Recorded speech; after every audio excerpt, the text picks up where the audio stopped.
Hello, Internet, and welcome back to the Super Robot Wars archives. My name's Austin. I'm glad you are joining me today for this entry into our playthrough of GC Generics Only. This isn't the right screen. I hope everyone's having a good day. I certainly am. We're living in a post-Y world now. Feels very weird.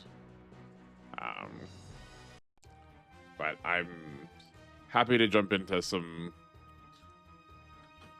to just get back into some more of these games. Let's see if I remember what we were doing last time. Okay. Yeah, we stopped in the middle of attacking Solomon. We could have kept going, but I figured the boss of the Big Zam was gonna take us a minute. Okay, cool.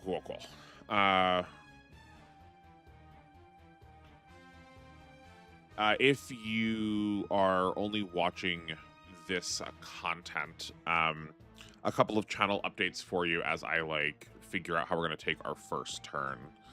Now that Y is finished, we are switching over to W as our primary channel playthrough. That's going to be on Sundays and Thursdays.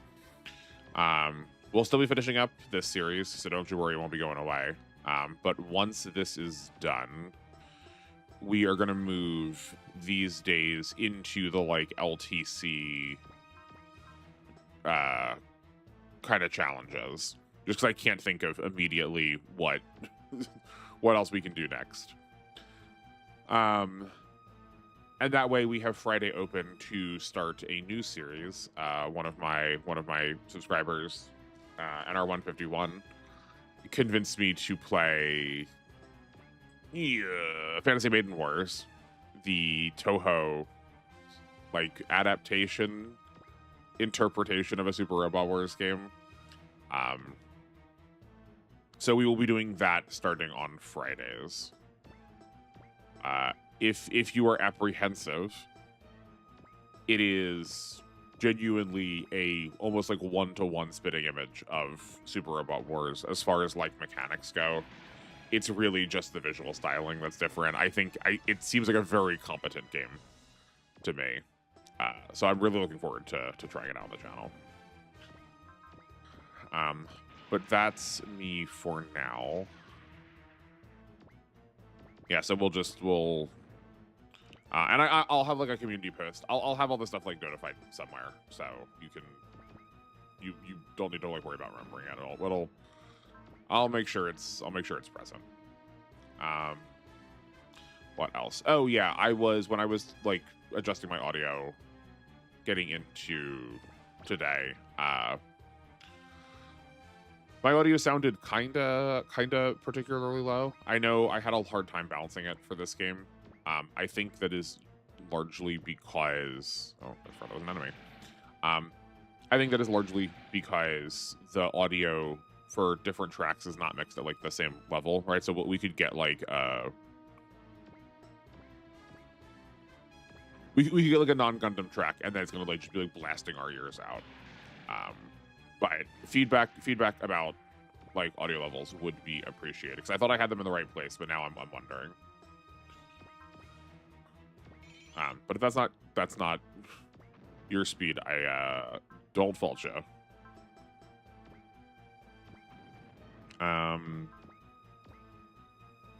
Yeah. I guess we can just punch one of these chives. We don't have to break all of its parts. We have the capacity to do that.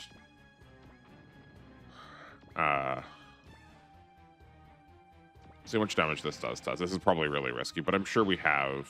Oh, no, okay, we already had a persist on. I guess I should look at some of that stuff, too. But the trouble is that, right, those have to be at body parts. So I think what we're going to do is just try and set up for next turn. Who has... Both Karen and Slager have multiple supports. Cool. Oh, we were supposed to resupply. Okay, this is what happens when you stop halfway through. I think I probably put these in the wrong spot because I wasn't thinking too hard. So I don't think this Chive is going to move now. Right, because it can just use the beam cannons. We'll see. But I would like another Chive to get in closer here. Or we need to get closer to it.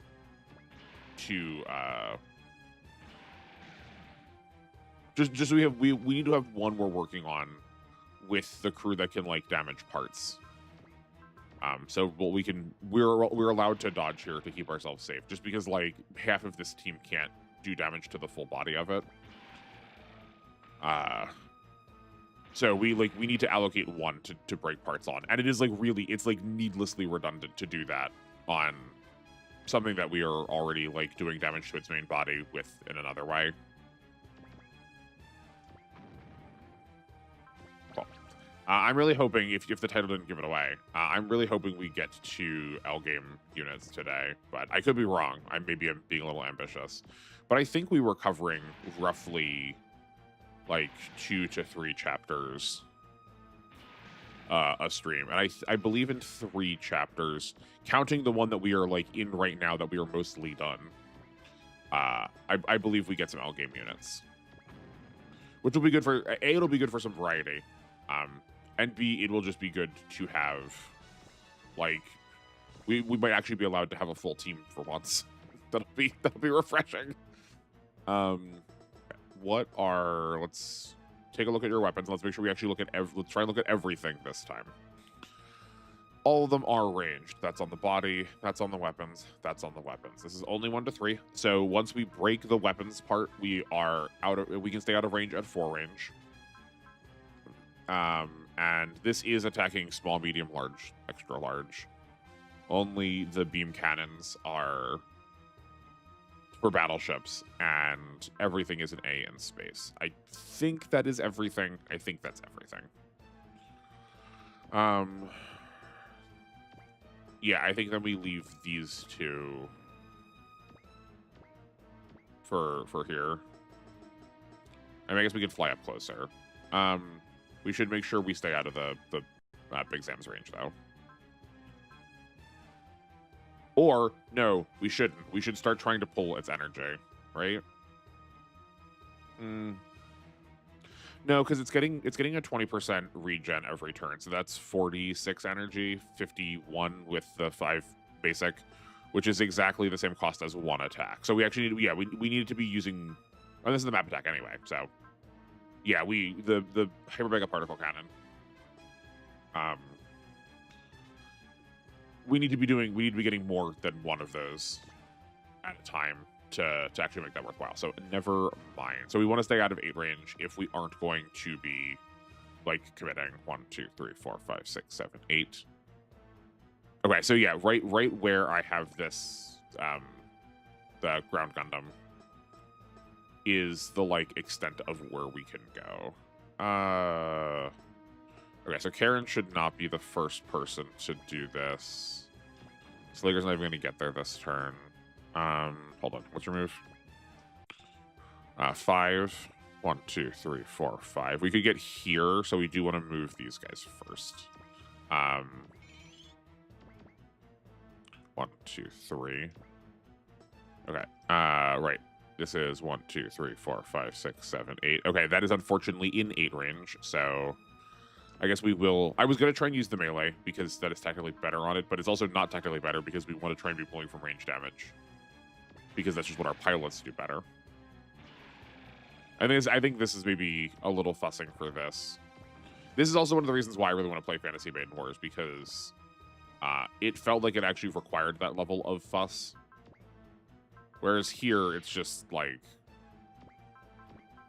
it is technically more optimal, but, you know, we're optimizing ourselves into, like, not actually something meaningful. Okay. You're out of the way now. Oh, there is... Yep, there is terrain underneath there. Okay, that's fine. Let's check this again. 1, 2, 3, 4, 5, 6, 7, 8. Okay, so we're good no matter what. 1, 2, 3, 4, 5, 6, 7. We have a 7 ranged attack, right? Yes, right. We have a 9 ranged attack. Okay. So we actually could just like stay fully out of the Chivay's range, but I'm not too worried about that. You can resupply the white base because the white base needed a lot of energy. Yeah. And then we'll send you over here to resupply some of the snipers. I guess you could technically start helping with the Chivay or the Big Zam, whichever one ends up being more relevant. And let's just check one more time. 1, 2, 3, 4, 5, 6, 7, 8. Throw as I count. We'll get these up close so we can start taking off pieces next turn. Well, I guess we can do this now. Chivays are just like, you know, they're pretty hunk and scary with damage. So I am a little hesitant to just like start attacking without the backup of healing or the backup of like being able to dodge. Like with a flash or something. Yeah, okay, that one's comfortably dead. I guess you know what? I guess we could just attack the body anyway, because at this point we actually might just be able to get through to the body just as fast. I guess we still ended up having someone in range anyway. Because we have a support attack, we may as well try and dodge. Yeah.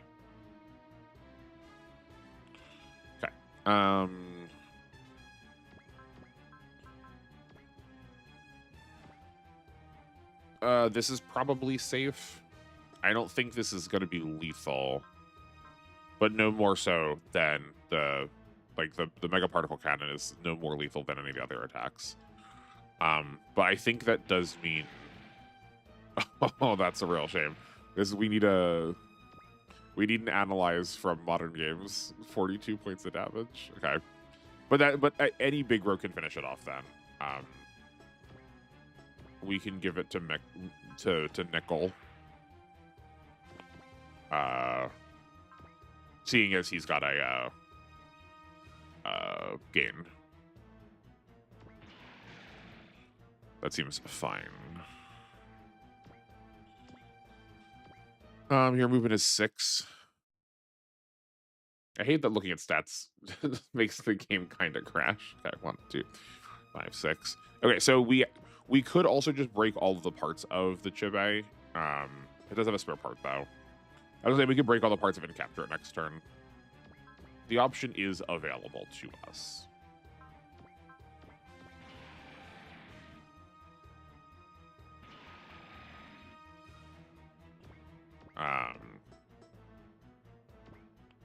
Which I had this in exactly the wrong order.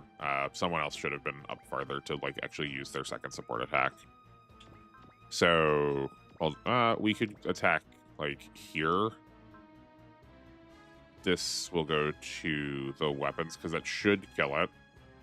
Then you can attack the controls. Yeah.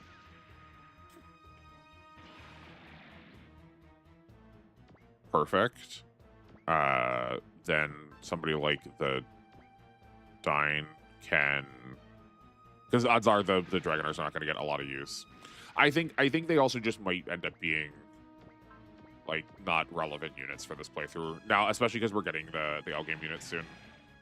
And we'll also have some of the Leisner characters too to like draw on at some point. I don't remember when we actually get those. It takes I forget how long this game is just in general. But I also forget how long it takes to get some characters. They're pretty far in there. Like the one I'm thinking of right now the most is the Raijano. It's so far away. And I remember having that so much earlier into the playthrough. But I guess I'm just conflating it with the like time you get to use it at the beginning of the game. Okay, never mind. We're not going to waste time trying to save it to capture. We can just kill it now.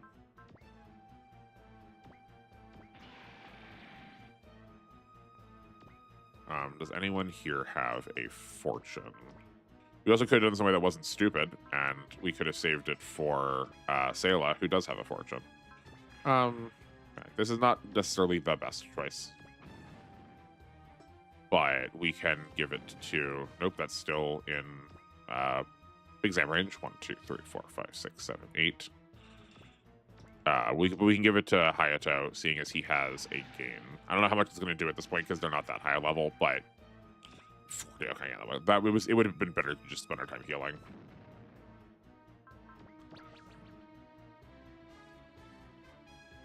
If we can get both of these onto Solomon, does that tip heal? Yes, it does. Okay. Then we can get support defenses together. Okay, no, we can do this. We can do this. Attacking its... okay, we can't attack its legs in this case, but attacking its legs just wouldn't do anything anyway because it's not going to be moving.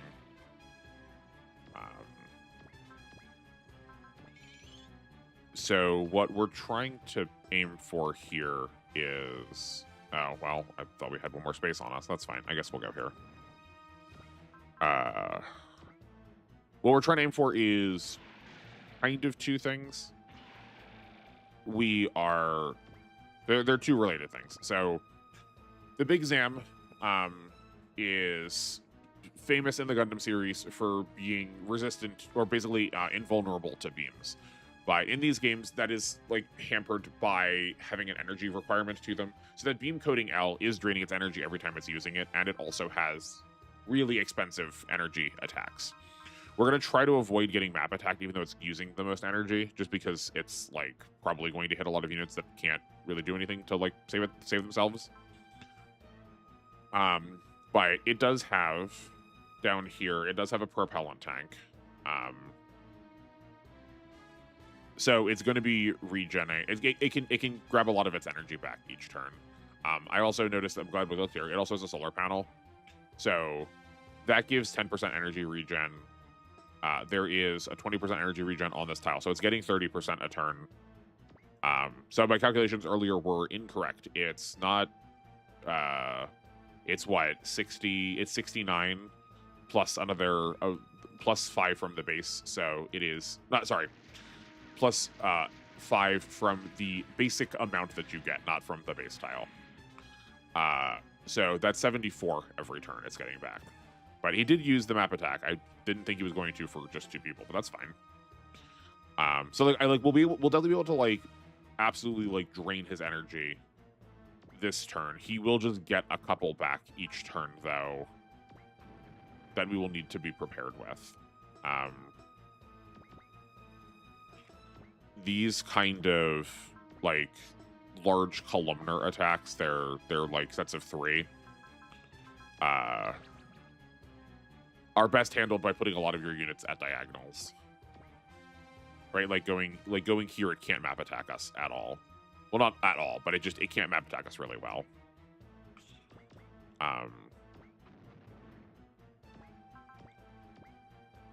Okay. Do we have... Oh, right. Light, you don't have... Or sorry, this is tap, not light. You don't have any... ways of healing yourself or protecting yourself. So which is fine. We will go into this attack knowing that. All right, and if we did take damage, we could have moved the one of the big rows out of the way and brought one of the G fighters up to heal them.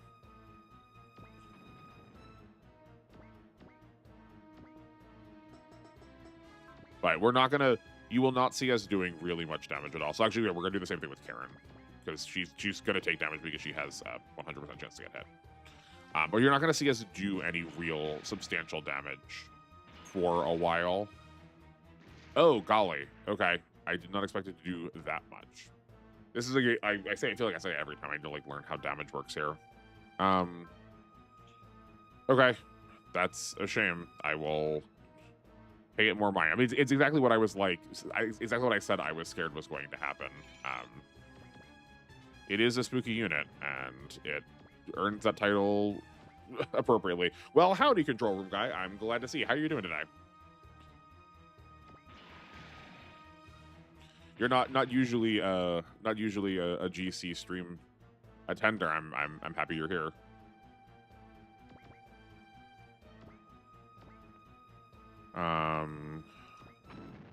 This. Oh right, it's 6 attack. It's 6 range attack is post movement, or is not post movement. No. Okay. Just get as many connection points as possible. And then we'll have the rest of the big rose take out the rest of its energy. We'll heal Kai first.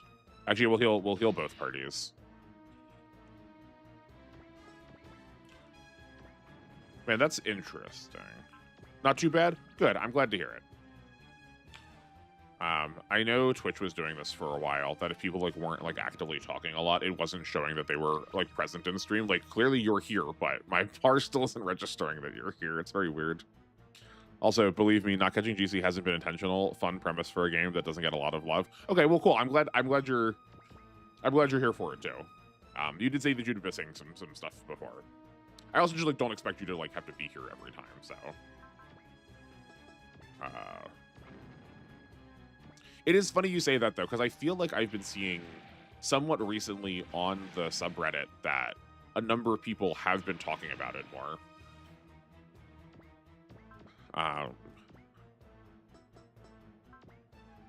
Oh, we didn't. We're too close now, so we're not actually drawing from this mega particle cannon. Like this big Zam in particular. That was a mistake on my part. Okay, that's fine.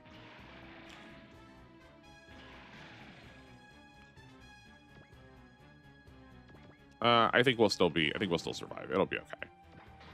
That wasn't the right answer. I looked at the button, said don't press it, and then still pressed it.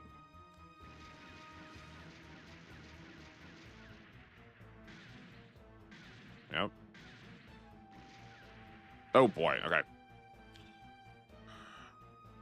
Oh right, because we were on the base tile, so it wasn't doing as much damage. Okay. Big slops. That's okay. We're warming up on a boss fight, which is not what we should be doing.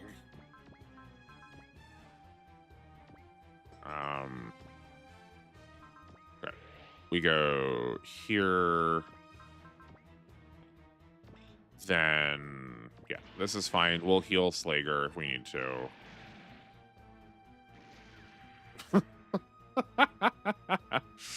Oh, okay.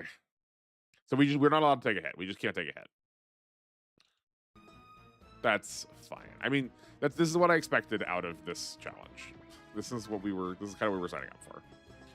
Okay, now that we are out of energy, or now that he's out of energy, we can't use those two. He can use these two. Okay, so we still have 1 energy-based attack, then 6 more of these claws, but these aren't coming back, though. He doesn't get those back, so that's ideal. You are too hurt. We'll persist for a little bit with Bray, and we can heal him later. That's a real shame. Okay. Well, I think we just need to save all of our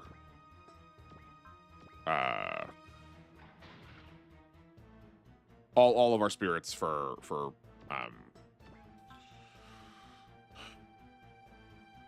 like dodging stuff. Additionally, GC is one of my blind spots, not playing it yet, and the animations have been a minor part of the series. Listings don't has been a minor part, and the series listings don't super appeal to me. Yeah, I mean the animations are far and away the worst part of this game. Like no questions or contests there. But yeah, the series list I think definitely has a similar bend as Neo does, with a more like childlike. Like there are definitely more kids shows involved here. So if that just isn't your speed, then yeah, it's gonna feel a little bit disheartening looking at the list. Okay. We are out of energy. I wonder if it will use its propellant attack next turn. How do we get it to use these? This is 3 to 5 range. Oh wait, hold on. But what side? Okay, that's weird. I feel like there are characters we had that could have been attacked and it just wasn't showing them, but that's fine.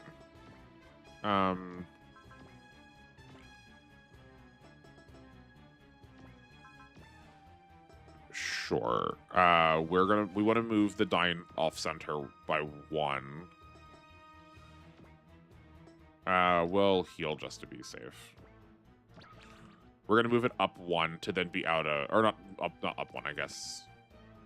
Here, we'll move up here to be out of range of the map attack. Interesting that it wasn't counter attack. Oh no, because it's 3 to 5. It's 3 to 5. So actually, maybe we'll just end up ignoring all of those claw weapons and we'll just stay in real tight. I know I'm putting the Atlas in range of getting map attacked, but we can swivel the big rows around. I suspect we're probably going to end up seeing the map attack in this direction. But that is a-okay. It's not really worth resupplying you at this point. You don't have any ways to keep yourself safe. And this would eat one of the claws. I'm trying to think if we could attack first and then post moving away.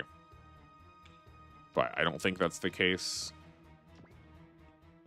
Oh, this is fine. Okay, this will eat one of the claws.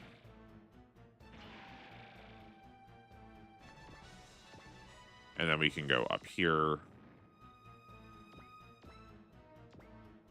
Yeah. That works. Oh, you don't have any of your spirits left either. This is safe standing. Actually, I was going to say, it's safe standing there, but we could just attack here for what little chip it's going to be. We just need to get damage applied as much as possible because he's also getting 20% HP back a turn. So what? That's 4,600. We have actually made progress at this point, though. The damage we have done is now quote permanent. As long as we can keep this level of pressure up. Here's where calculating this would be helpful because light is at full HP, so maybe we can take a hit. But we've been dying to 4,600 points of damage before. But there's also 1,000 less. I don't know why this claw attack is ranged. I guess he shoots the claws off, so maybe that's why. I think it's too risky. I think we're just going to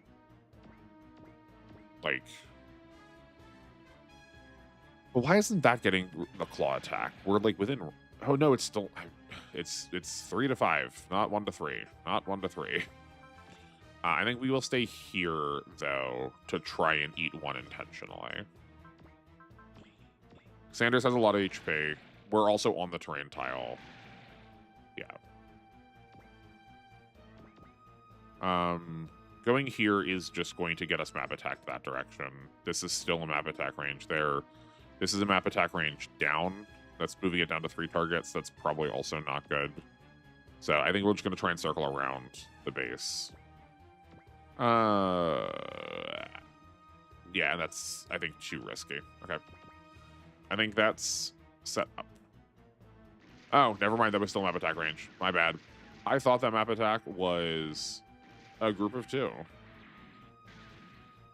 Here, I'll show you the map.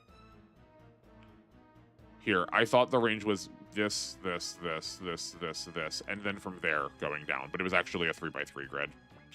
Because these old games don't have the quality of life stuff, they don't show you what the map attack looks like. You just have to know. And I guess I didn't.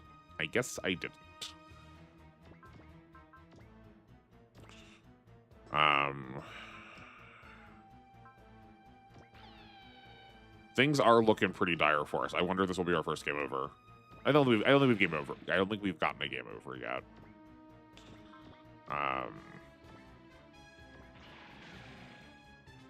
But we are hemorrhaging units, and not the least of which was one of our healers. So, or our last healer, I guess. We can toss things in the battleship, but it's not the same. This will be a good reminder, though, that, like, if we're at a boss stage, then we probably should just, like, keep going.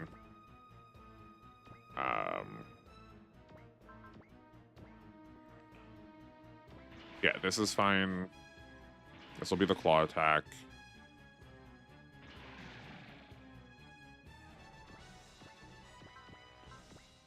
This will also pull a claw attack, which I believe we're down to... It's either 2 or 3 now. Let's look. 2. Okay, great. We'll take you back a step to get one for you also. And then we just need one more. The Atlas can probably handle that. Yeah, cool. Okay.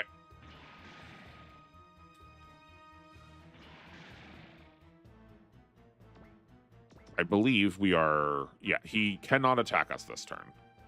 We'll still be able to get map attack next turn, so we need to be, like, cognizant of that. And I will remember to, like, actually acknowledge what the box is. But, like, here we are actually safe.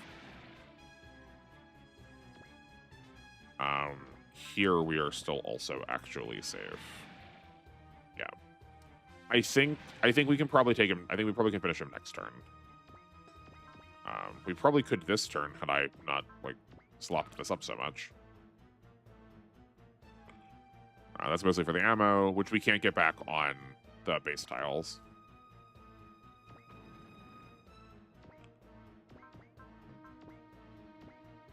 That accuracy is atrocious, though.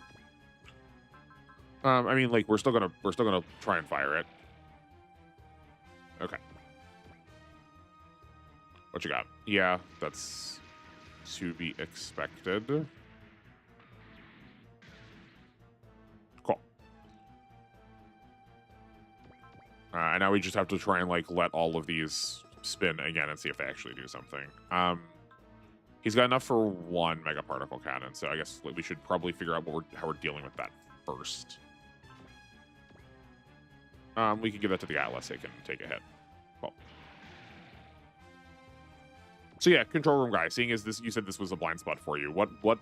I feel like every time I've pointed a game in front of you, you've been like, oh yeah, no, I've beaten that one too. I've played that one. Is there anything else that you're missing? Maybe I've asked you that before, but I can't recall.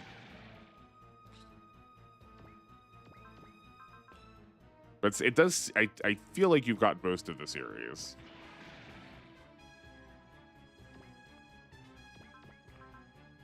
Okay.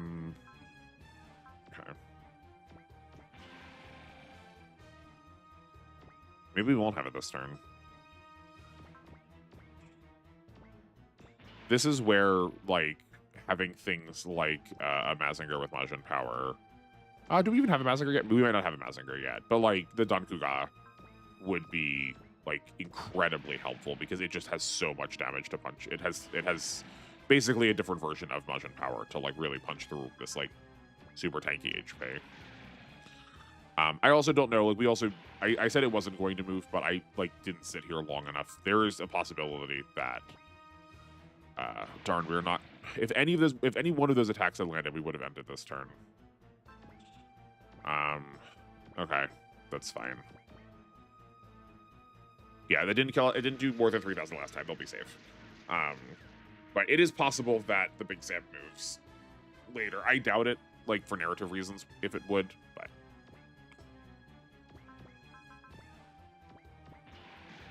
Oh, I did not think about the fact that this is going to counterattack us. Okay, we're fine.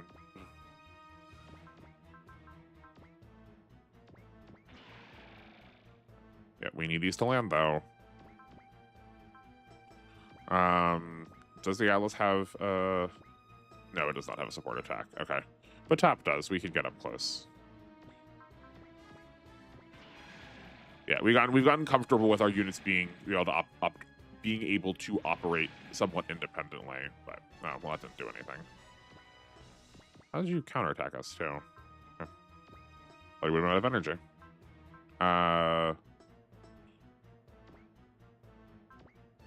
This doesn't do anything at this point, right? Yeah, okay. Well, that's fine.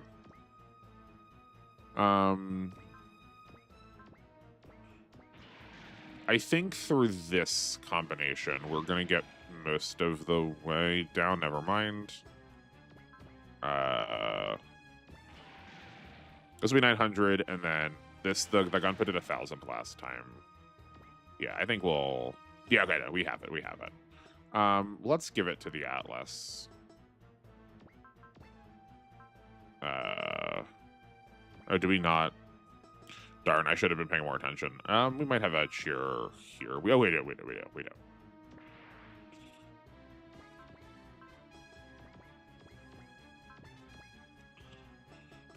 We need accuracy, though. We can do that. Cool. I guess let's turn it on to watch these hideous animations.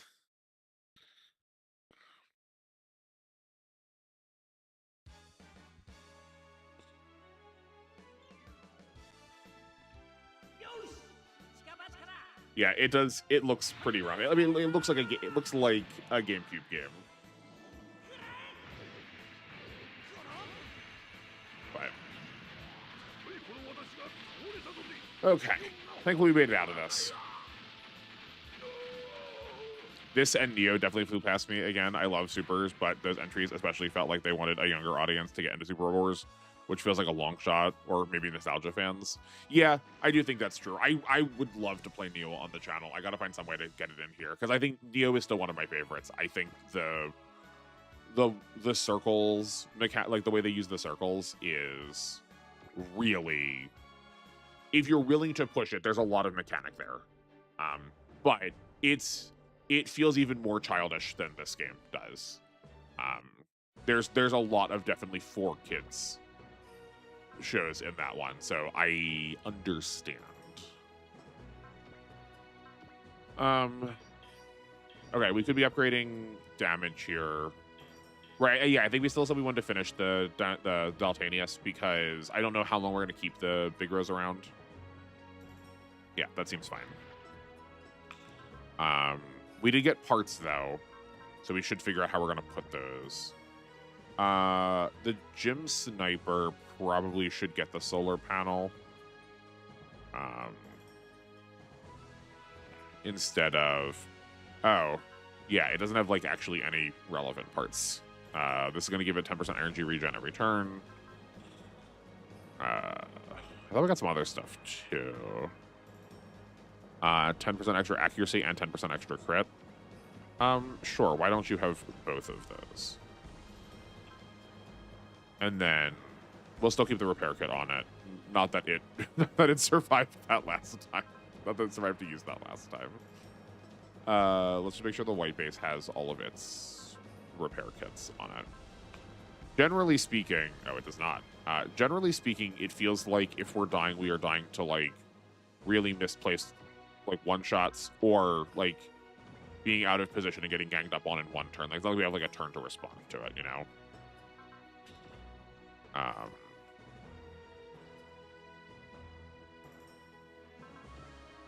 Okay. And then we will make our for the... Oh, that's not right. Where'd the other one go? We will make then the for the stream save here. And then you come back here. Great. Okay, and then let's finish our attack on Solomon. Like Wataru and X, I get, because it's insanely popular. Yeah, like I think I heard that they were like they've been trying to get Wataru since like since it's pretty much the beginning, because it is such an iconic series for Japan. Also, could always replace GC with Neo generic run after. Then the stream pillars is Blind Game, Other Game, currently Fantasy Maiden, and a generic run. Yeah, so as fun as that would be, Neo doesn't have generic units. Literally everything is a hero unit. You can't switch characters, and all of them are main characters. And because of the mechanics of that game, I have tried it before. Believe you me, I've tried it before. But because of the mechanics of that game, you are like really heavily incentivized to gang up with like your biggest units, like you need them to scale your damage that way. It has, yeah, which game is it? Is it Landgrisser? There's some game where you care about positioning around them and that changes your damage. But Neo does that too. That if you have units, like if you're just attacking with a unit face on, that will do a default amount of damage. And then if you attack like from the front and the back, that will increase the other that will increase damage. And then if you surround it on all four sides, that'll increase damage again. And fighting bosses really sort of expects you to do that. Mostly the problem is that pretty much everyone's just a main character. The Ryu Knights series has the potential for a lot of generics, but the vast majority of the game, I would say 3/4 of the game, they are only available for like one map, and then they run away, and then they're available for like 15 maps later. They're available for one map, and then they leave you. They're not around long enough to like actually make that viable. It'd be fun though. Oh well, that's the other thing that sets them apart, at least compared to modern era. Yeah. It's like the whole of that thing is just like constantly oddball in like every way. But I think after if we want to do that after this, I might make like I've talked about doing like calling this like the ban list run instead, and I might make a ban list because I know roughly what the good characters are from it. And we can do that to like still get to still get a roughly similar feel. Okay, we have seen, roughly speaking, all these bosses before, except for Char, who is now in a Gelgoog. The Gelgoog is sort of the like top tier of the in original Gundam 0079. The Gelgoog is the last unit that the Zeons have. It is like a more competent gunfighter where so far previously, all of the Zeon units we've been fighting have been either really specialized for water, have been grunts that can kind of do a little bit of like both melee and ranged, or really dominant melee fighters.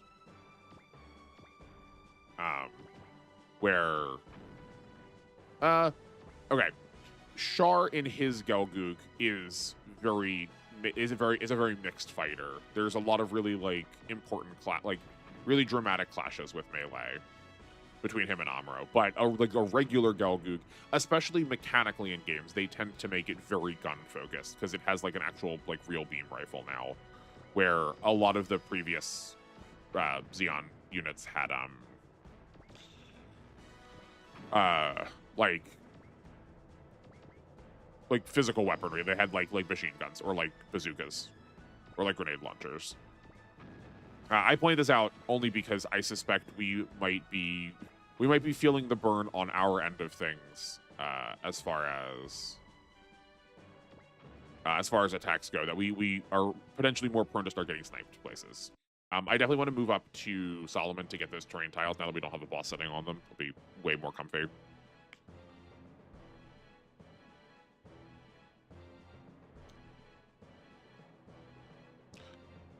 Yeah, we'll see how long GC takes. Neo is admittedly a shorter game. Well, okay, sorry. Neo is a shorter game in terms of stages. There are way fewer stages in Neo, but it is similar to R in that there's definitely a couple of stages that are like, surprise, it's actually 3 in 1 that you've like you're not really quite done yet. Okay, so we can't take Solomon this turn, but we can push up to be ready for it next turn. I guess we probably should hold on. We probably should also scan these.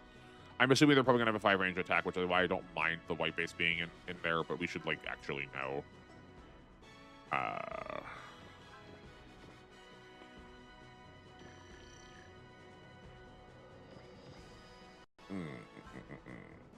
Yeah, 5 range beam rifle. Okay, cool. 1, 2, 3, 4, 5. So yeah, we'll sit here and then we'll like force them all to come in.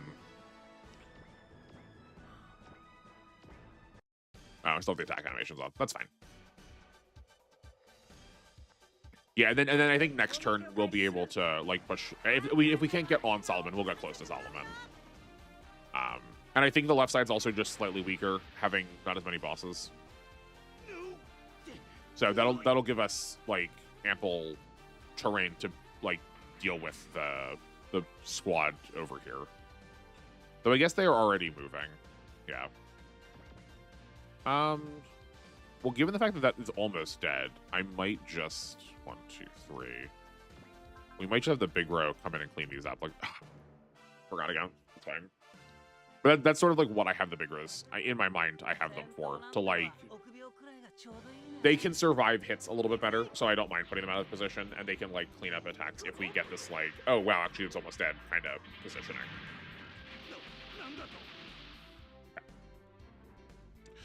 Neo is so experimental because it was by Sazanami. Not surprising. It was their first and last Super Robot Wars game. Also, it lacked reels. Didn't do any favors to interest me. Yeah, I mean, yeah, it is. I guess that is true. That is worth saying. It is famous for being, I believe, the only Super Robot that literally is only Super Robots. Or, quote, literally only, depending on how you want to count G Gundam. It does have a Gundam in it. It does have G Gundam in it. But it also only has the G Gundam in it. Like, it doesn't even have the rest of the Shuffle Alliance in it. It's just the G Gundam. 1, 2, 3. I guess whatever's true that's happening to us with the big rows could happen back to us if they have big rows. So I guess we will leave Kai out of position. And yeah, this works.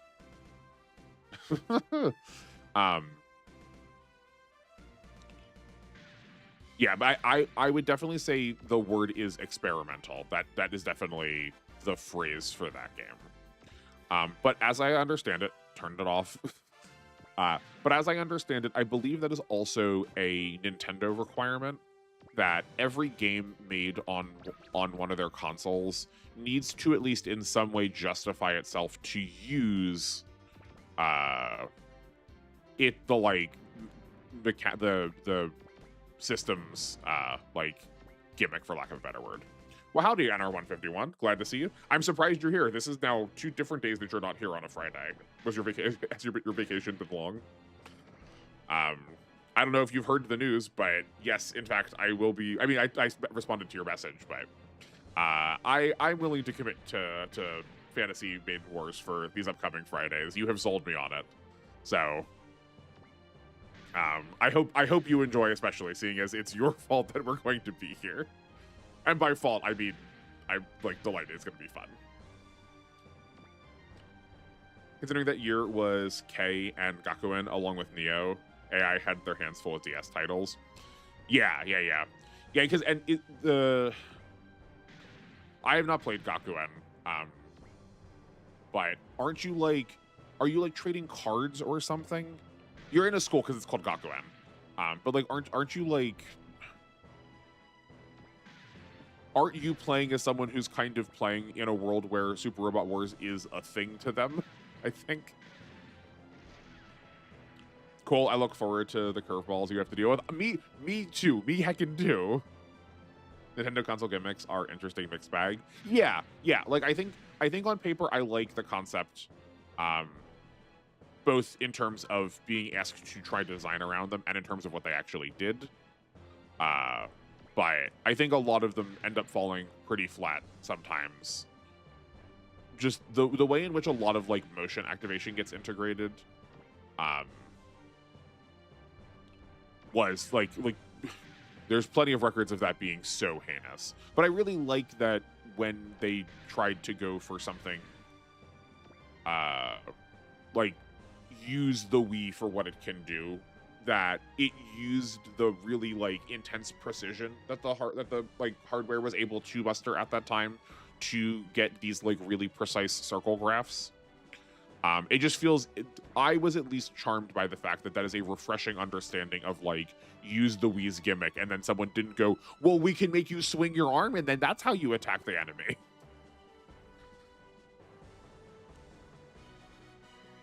And 151 gets Fantasy Maiden, I get W, everyone wins. And correct, because I get both, and they both should be great. So yeah, everyone does win. I just beat the game yesterday. It was pretty hard. Well, good. I'm looking forward to it. Were you on Lunatic, or were you just on hard? Your warnings to me suggest that maybe you were on hard, but also I don't think we're actually going to get to push the Solomon this turn. That's fine. You never use the Wii much. That's fair. That's probably fair.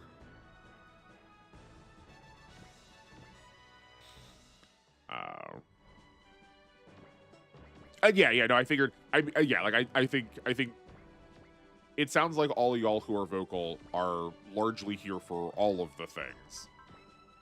Just specifically, I remember Control Room Guy as like one of the very first comments that we had of like, "Are you gonna play W?"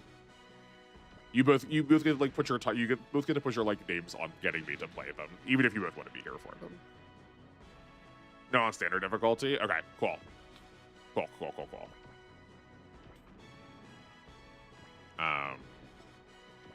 Yeah, I really hope that I end up kicking myself, that I feel pretty disarmed. The world ends with you sold me on being able to use the touchscreen well, along with Pokemon Ranger games. Yeah, but like those are the games that really I think gave us a lot of hope that those gimmicks could be really good, and they ended up being the sort of like standout once in a generation games, because like they're really excellent. And the world ends with you, if you like talk through what's happening, feels like it really shouldn't be. It feels like it should be a chaotic mess, but it like just works exactly right.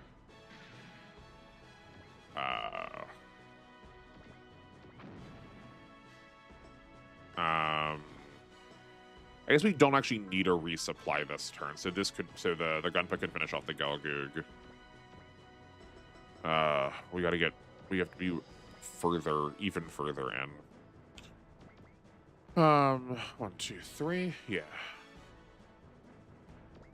The world ends with you is something I want to try at some point. I highly recommend it, but there are ports of it that really lose a lot of the charm. So if you can find a way to play it on original hardware, hopefully you could hear the air quotes around that. It's well worth your time. I don't know how expensive a like just like buying a DS copy of it is. I don't know if you still have access to a DS. Buy it. A lot of the fun and charm of it is lost. I'm pretty sure there's a Steam port for it now. When they put Neo The World Ends With You on Steam. I kind of think I remember that being true. The reason I say this, I think I remember listening to a streamer say that they'd been wanting to try it. They tried it on Steam and went, "I don't get it," and then someone got them a DS copy and went, "Oh, I get it."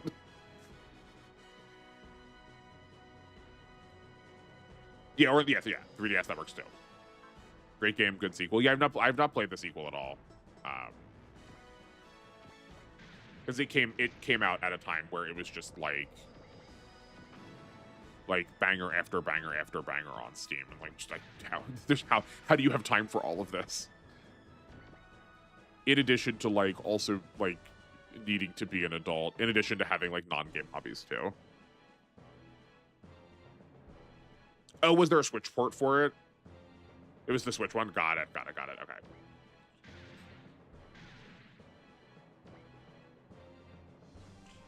Yeah, but I knew at least a port came out relative to the Steam released one, so that's why I conflated it. I just blocked that out of my mind because it didn't exist to me. Yeah, but there's like, I think we were all just like so heckin' enamored with like Pokemon and like the quote regular games at the time that there's like, we're finding so many like really good gems on these old consoles that we like overlooked. A, just because like some people didn't get them, or B, because we were doing like, you know, there were a lot of good games coming out at the time. That was still like when Nintendo kind of ruled.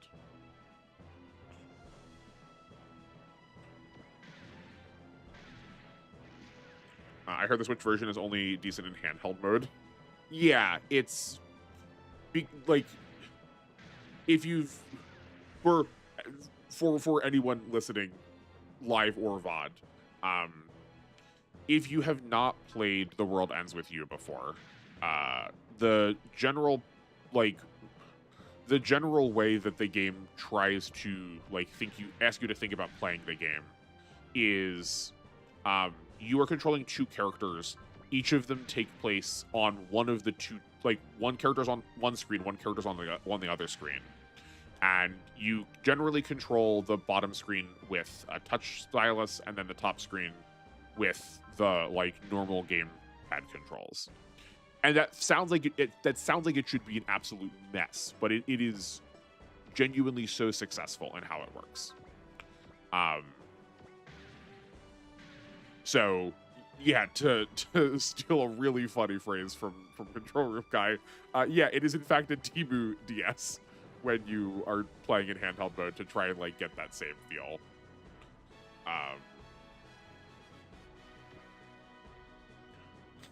Yeah, apparently Nintendo is pulling a Sony right now. What does pulling a Sony mean?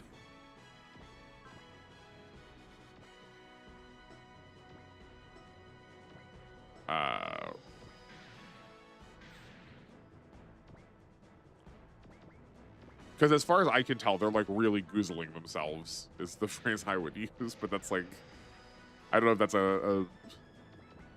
that's just some weird Austin parlance. But I'm assuming in reference to just how badly everything's going right now by making Switch 2 games as ludicrously expensive as they are, and just drawing everyone's ire through the copyright or the license claims for creature collectors. Yeah, such a cool and inventive idea and a great way to do a protag story. Yeah, that is true too. That it really does give you such an easy in for writing Deutragonists.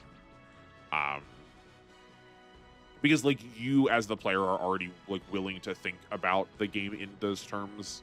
So having the narrative set up in those terms, it's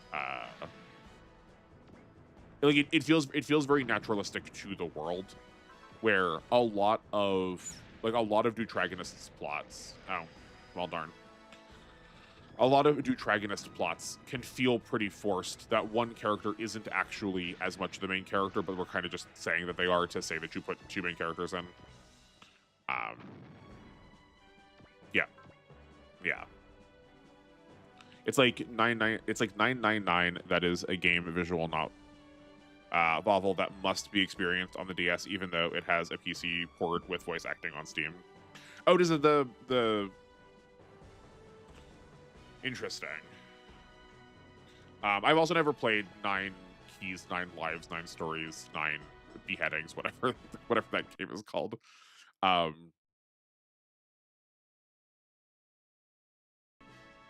Yeah, I didn't realize there was a Steam port of it. Every time I go to open a new game, I do dance around playing, and I know people really like it. But that surely didn't come out while I was in college. I just remember one of my college friends being really obsessed with it and trying to get me to borrow it all the time, and I'm like, my guy, you have us playing Magic the Gathering every week. I don't know. I don't have time for both. Sony during PS4 killed a lot of goodwill with Japanese devs and more ecchi fans, and they did not recover it. Oh, yeah, no, I do kind of, as you were saying that is kind of jogging my memory about it. Okay. But yeah, I figured it was something to the effect of just spoiling a lot of goodwill from their fan base by doing something poorly.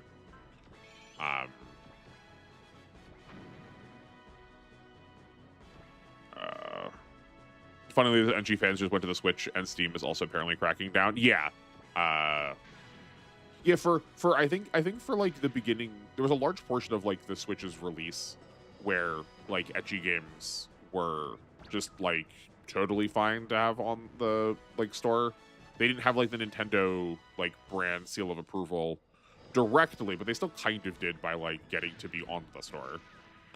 But yeah, then there was the really big takedown, shutdown,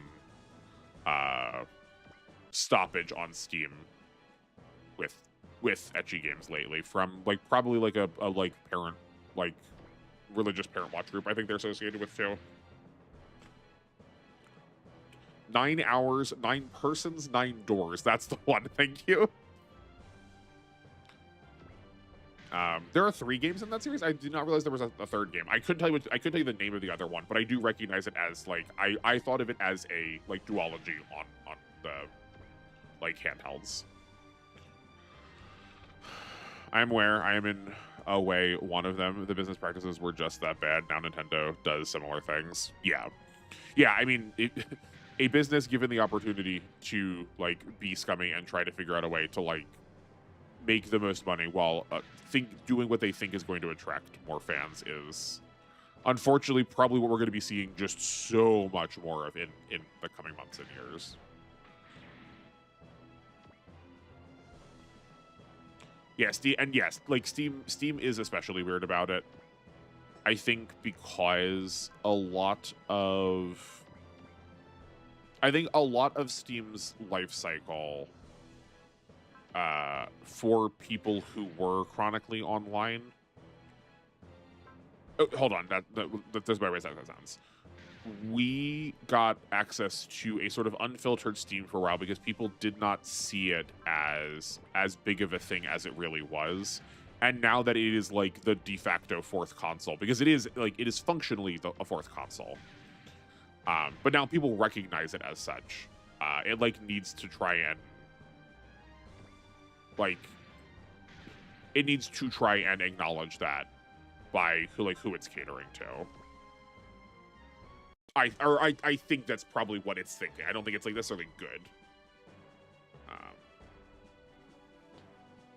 Yeah, and they're really inconsistent with censorship, which is really prone to send like very like yeah, you send a lot of really mixed messages. It's very hard to feel like you are, even if you are like trying to follow the rule, and not that I necessarily think following censorship rules is good. Just want to throw that out there. It does feel like deeply unfair and deeply confusing to try to make sense out of like what expectations are. Yeah, 999, then Zero Escape. Oh, you know what? I was conflating the names Zero Escape, Virtue's Last Reward, and Zero Time Dilemma. I think I had it in my head that those were just like English name and Japanese name.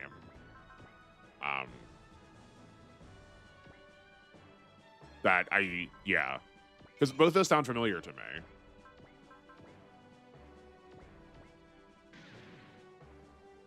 The problem seems to be a changing of the guard. Yeah, that is probably true too. That we are adding a whole new contingency of people, A, who want their money, and B, who have like really specific ideas about what and how people should live or participate. And because there's a lot of deregulation, unregulation. There's a pretty significant lack of regulation in like what those positions are able to get away with. It does feel like you also just sort of have free reign to be able to try and impose your own sense of like what that company should look like now.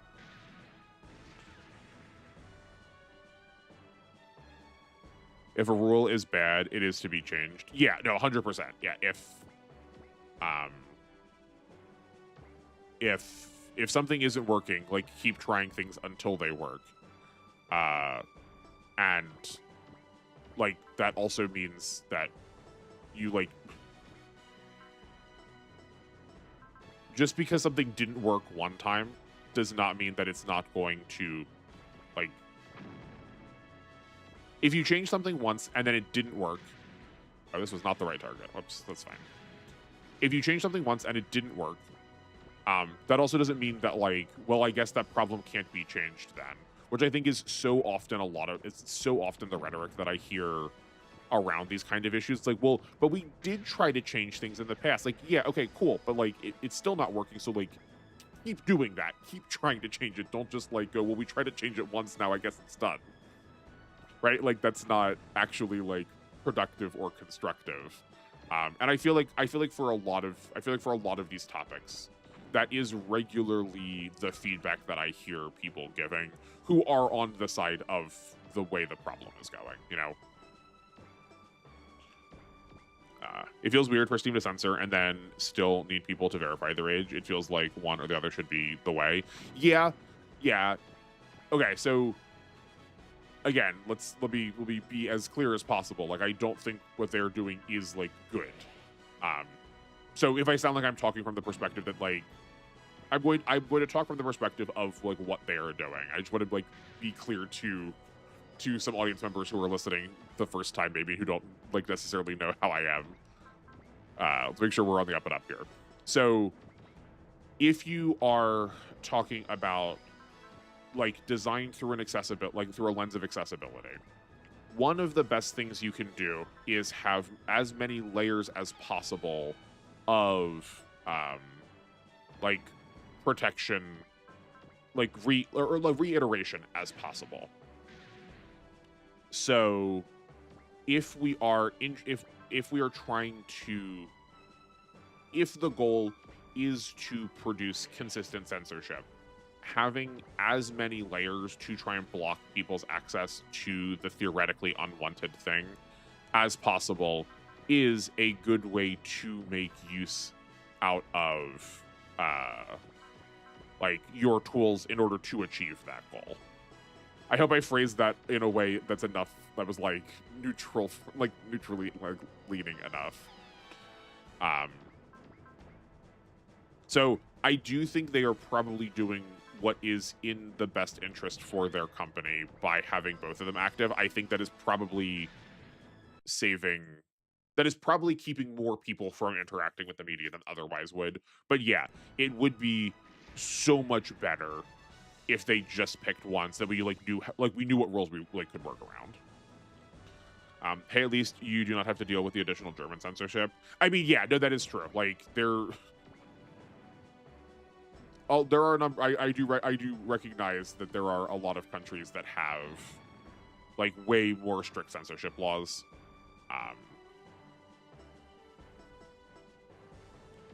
So like I recognize I'm saying some of this from like a position of privilege.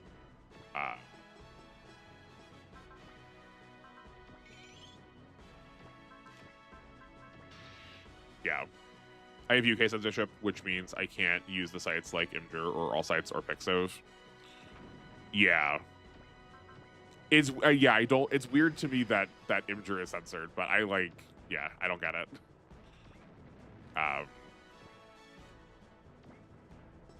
But I do recognize that to be true. Like condolences, the general state in the UK seems really bad. Yeah. Don't worry, we've never think Austin the company corporate bootlicker. I mean, I don't think you two would, but like if this is for whatever reason someone's first stream, I like need to make sure. That's what I'm saying, like for first time people.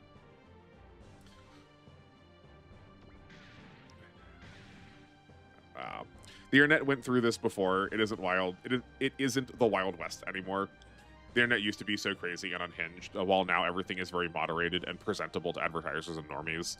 Yeah, like it is just the arc of the centralization of everything, where before, like you had to know someone who somehow like knew the information you were looking for, and they could tell you like go here to go find it.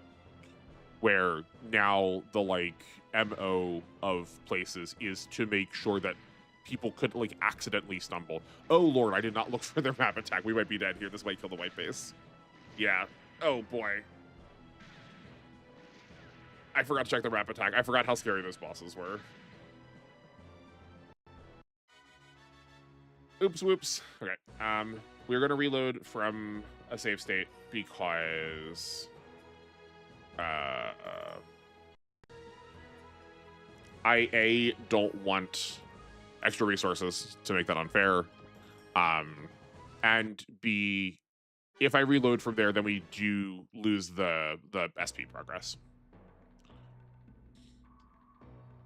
age verification should be a thing, not just the no data security version. Yeah, like there are definitely ways.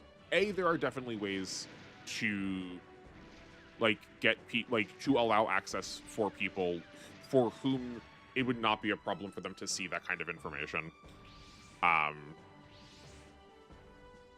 But we just like need to actually think about like cybersecurity as a thing that is for the benefit of people and not as a way to like spy on them, which feels like a real tall task, a real big ask of people.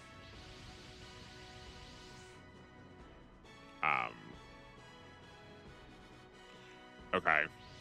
So I think just the correction there was we just should have used repair on the white base, like a part on the white base, but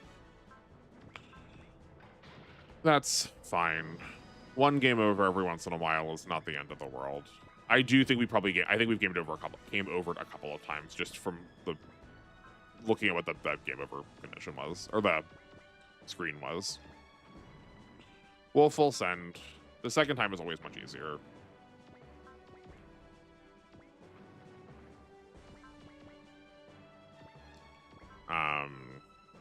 Which reminds me of another thought, speaking of like today's content. Well, I'll get there in a second, but I'm gonna follow up on these. We should go back to the time of less moderated internet. So many of the rules are just bad. Yeah, I mean, yeah, unfortunately, just a lot of rules are made by people who are in power to like keep them in power rather than as like ways to benefit people who are just like trying to use the tool.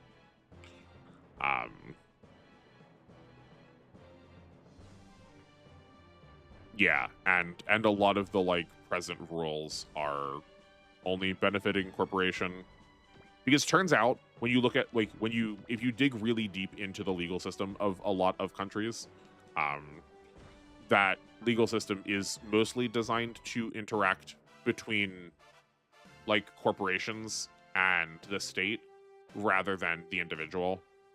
So like when you have the opportunity to make something less individualized, or when a space has a way to make something less individualized, it like tends to sort of just gravitate that way, because like a lot of legislation in places is already like predisposed to being not about the person but about like a corporation. So yeah, I was only on the very tail end of that internet, so I've only heard it through Tales of Yore what exactly that space was, and even then I generally had less internet access than most people my age just because of how my parents were. Not malicious, mind you. They just like that level of technological advancement was not something that they valued. So I long and miss something that I didn't even have.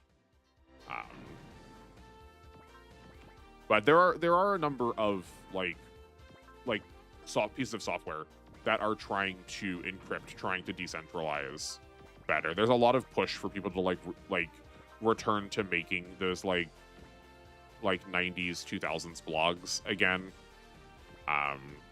Like the blockchain is still a extant format, be it one that is like on life support right now, but when given the opportunity, will choose to be optimistic, and I do think people are like doing good to fight back for it. So I could see a world, I could see a horizon where the internet might start looking that way again. I'm not like holding my breath for it, but I think there's maybe that version of the internet still on the horizon. I do hate how both a lot of governments and organizations like the EU want to get into our business, or Microsoft and other companies not respecting consent. Yeah, like I don't mind.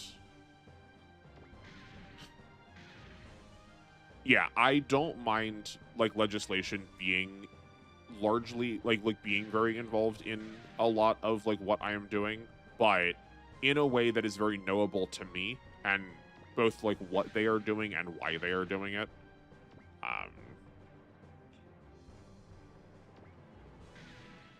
But that is also like assuming the good faith of the law, that if it is applying to me, it is applying to everyone, where people with enough money just end up not being private citizens, so it doesn't apply to them.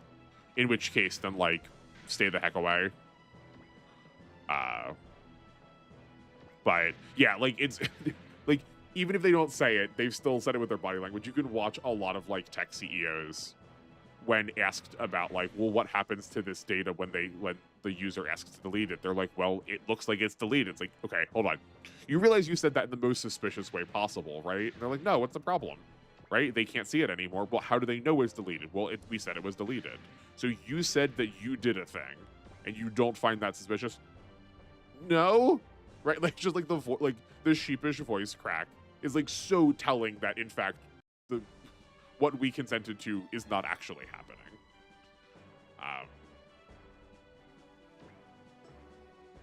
Yeah, I deleted my Facebook at the beginning of this year, and like theoretically it's gone. I don't have anything that's like incriminating on it or anything, right?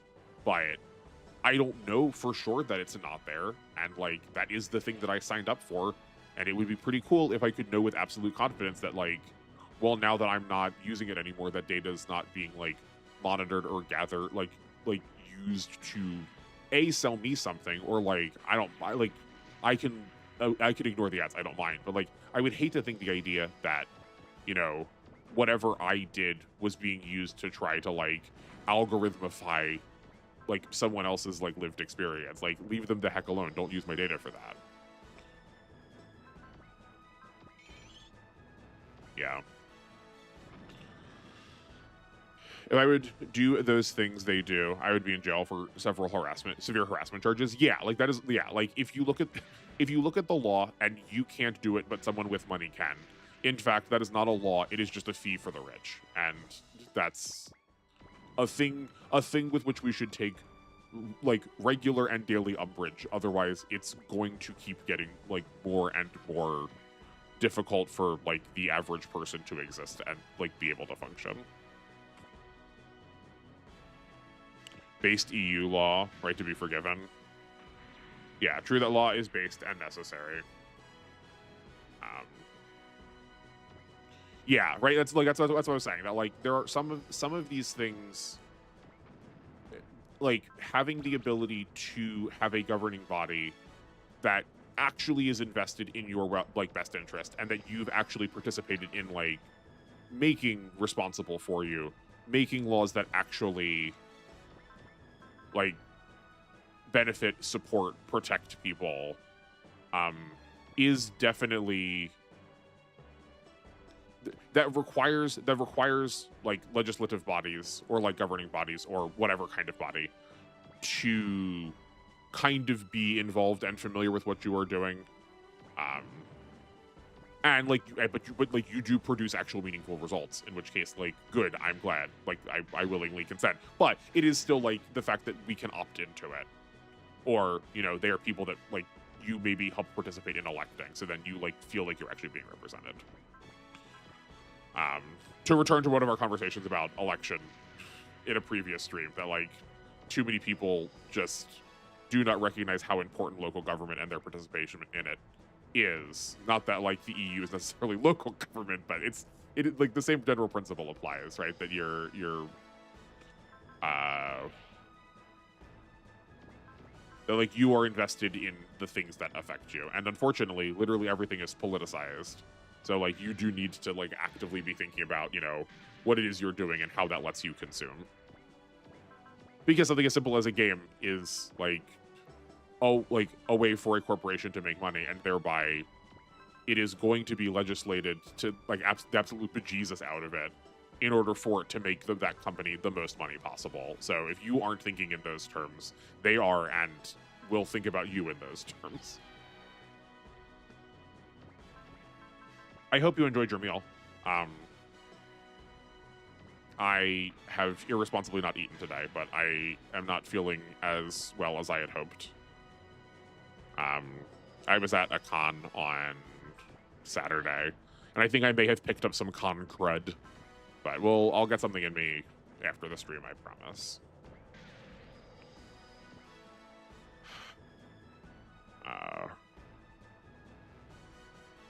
Oh yeah, I yeeted my Facebook like 7 years ago. Never looked back. Yeah, I don't know why I still had mine. I stopped using it a while ago too. So I was like, let's just get this data out of here. It's probably better for you that you've not messed with social media. You aren't really missing much.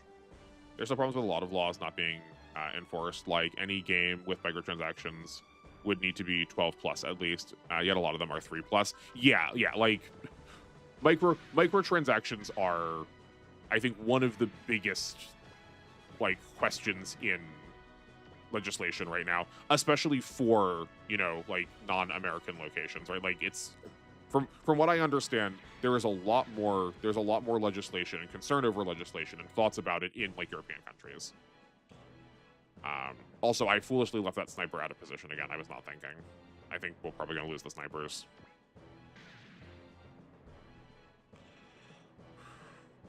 I mean, that is politics in general. People don't give a hoot. Try and keep it. Well, as much as we're talking about censorship, I like am concerned about like what language YouTube is trying not to get me to say. Not that I curse anyway, but until it affects them. But yes, yeah. But usually once it is affecting them, it is also too late for them to like actively make a change about it. That like a lot of these things are like years and years and years in the making. And people don't realize how long a lot of that like process takes.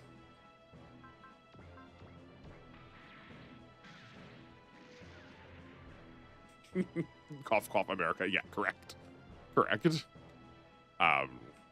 yeah, like one of my friends does some like copy editing for government organizations. I can't say like a lot more than that specifically, but just it is very apparent watching how long the process of like getting that information moved takes, and B, like once they have it set, how long it actually takes people to like get through the editing, and like make it available for people, but also B, how long it takes for like, you know, some of these projects have been going for years and years and years. So once you stop them, it's really hard to start them again and like still have that same level of momentum. I enjoy my meal. I hope you get better. Thank you. Yeah, like it's fine. My stomach is just like, it feels like I've swallowed a lead ball, and I like maybe there's like something going on with my ear and my jaw. But yeah, I think I should be okay. If I just like suddenly I'm not available for streaming someday, it's because I just couldn't get out of bed. But I think it should be fine. Still need to get tea soon since I haven't eaten a meal all day. Yeah, please go eat too. Don't follow my example here. I mean, it was this year, and FTC went after Genshin, so these games are on their radar increasingly. Yeah, that is true. As much as I said, there's like, I think there is some amount of hope. There is a lot of like recent activity that is like getting people to, it's like forcing people to pay attention to them more.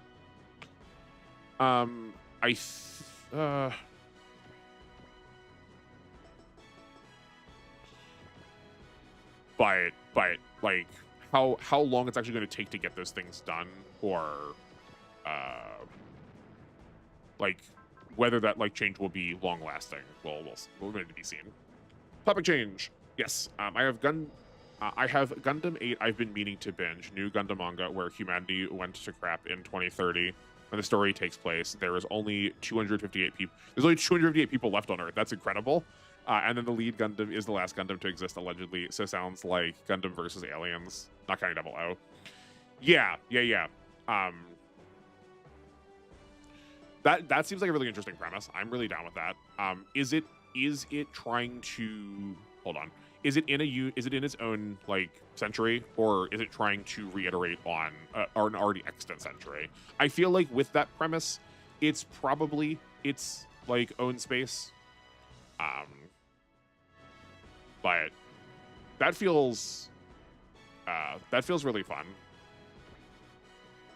I need to get back into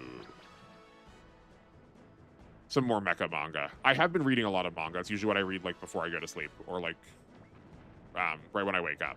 but I have, because of what we've been talking about, I went back and started rereading Bleach because I never got up to Thousand Year Blood War, and I want to read that before I watch it. So I'm like prepping for that right now. Okay, we can have Karen probably hit something that will be lethal. The new Gundam they're calling Ziriusel. It looks amazing. We can take I'll take a peek at it at the end of stream, I guess. Okay, this works fine. Yeah. So that all the spirits were a little unnecessary, but that's okay. Okay, I think we can probably comfortably get on Solomon mostly this turn. I am going. No, we're at full regular HP though. We can burn a repair kit later. Oh, that's not ours. Okay, then let's take a bullseye. Yeah, I don't care if Bright ends up being the last one on Solomon. We can get him on just the edge. But if our parts break, as long as we don't lose movement, we can get onto Solomon, and then the repair from that will get those parts back. So that will be okay. Okay. Sayla needs to heal, but I let her heal herself. That's fine. That's what these repair kits are for.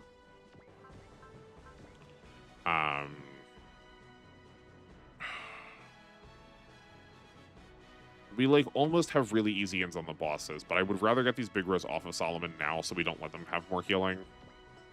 I think that is the more pressing action. This works fine because the Atlas can take an attack that pulls Sayla. This has 1300, so Sayla can finish here. Yeah. Again, we don't think we have time for. I don't think we can afford to waste time on money. We need to save all those for like staying alive. That's one of ours, so we can.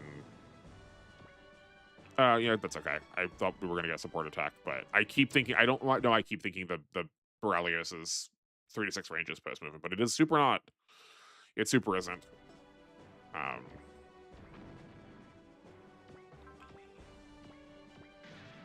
Okay, and then I think this formation is also going to work really well for drawing in the bosses that we died to last time.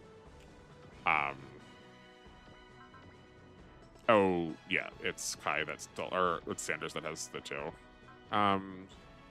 This is on Solomon though, right? Yeah, it is. But we'll be able to draw these 2 bosses in, and then we can just, those can be our priority targets next turn then. We can probably take this Galgoog out somewhat safely. Yeah, that seems fine. And then I don't think this is going to kill Light. We have options to heal him if he does take too much damage. Yeah, perfect.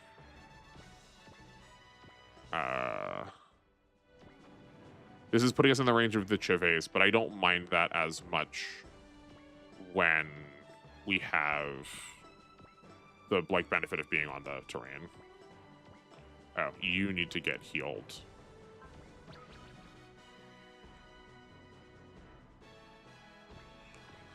I guess we still will just resupply you. And we'll bring the... No, we're gonna put the Gunpa up here onto the base tile. And then I know the white base is off by itself, but I'll just do my best to remember to just have it block. I guess Sanders has... Oh, we gave him extra range, and he definitely has his ranged parameter now. Oh, whoops, though, I did leave this sniper by itself. Well, that's fine. Hopefully it doesn't die. I'm hoping that the white base is a juicy enough target. And we'll just block the whole time to make sure it doesn't die, and then we can heal it next turn. And that's still a useful turn. Okay, sorry, I missed a lot of messages while I was like trying to plan that turn out. I just didn't want to like scrub out another time. Machines versus aliens sounds interesting. Generally, especially how they interplay in like Ender's Game. I really wanted to like Ender's Game, but I definitely watched the movie first, and that was a mistake. But I do think I like the concept of it. In theory, that is a lot of super shows. Normally, an alien invasion and super powered machine. Although I don't know if many capsules full. Yeah, many capture the premise fully. Yeah. But yeah, like I think that is theoretically the promise. But at least with Gundam, I feel like we're going to get the nuance of that a lot more. Where I feel like a lot of supers, the word alien inherently is negative, or is generally expected to be perceived as negative, and they could do something with it after that if necessary. This is fine. We have a support attack, and we want to just get or support defense. We want to get damage in here as much as possible. I suspect they're probably going to retreat at a point too, so we also have a lot more, like, we've got a lot more wiggle room because we don't have to do all of their HP. Repair kits are single use in this game, right? I hate those. I prefer the once per map ones.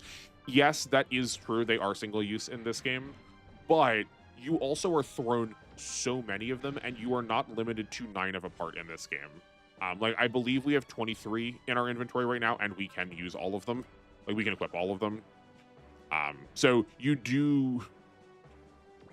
This is one of the games where it does not feel nearly as bad as some of the other options. But otherwise, I would I generally do agree with you that I prefer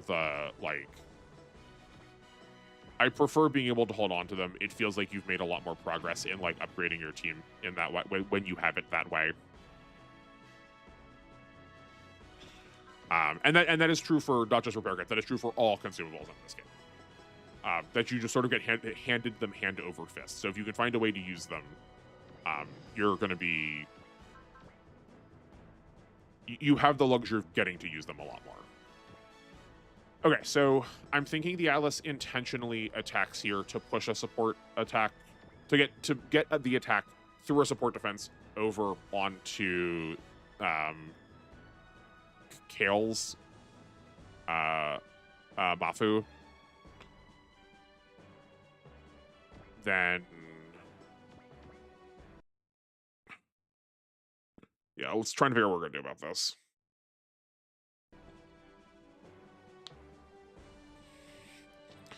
When they're single use, I always just use Cell. I would rather have the raw funds stats. Yeah, that is true too. Like having them as Cell options is good.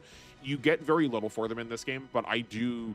Whenever I'm like right close to a threshold, I will just like sell. I mean, I think we've done that on the stream already too, where I will just like sell 1 or 2 of them to like cross that threshold. This game is also really generous in that you don't. If you were to overcap on your spirit or your spirits on your, if you were to overcap on your parts, the game will just automatically sell leftover ones for you. Which is a really good quality of life, I think. Okay, we can get Slager up here. He won't get to take an... no, this is... Do you not have any post movement options, my guy? Just the one range one. Oh, right, because he only has 3 attacks. He only has 3 attacks. Okay, that's fine. We will move you up here. And that will be prepared for next turn, I suppose. I tried the book Ender's Game for a book report for a different book that was inspired from it. Which, what book was inspired from it?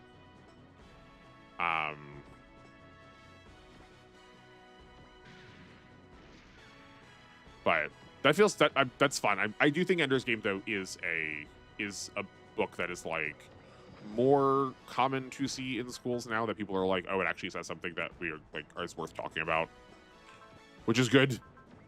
I'm glad we are allowing ourselves to recognize that things that weren't written by old dead white guys and older dead or whiter guys aren't the only thing that's worth talking about. I think we can heal with this G-Fighter to still keep the like rolling ball of death clustered, and then we can move this other one out in a minute. So, like, here are the attacks we want. We just need to make sure we land those. I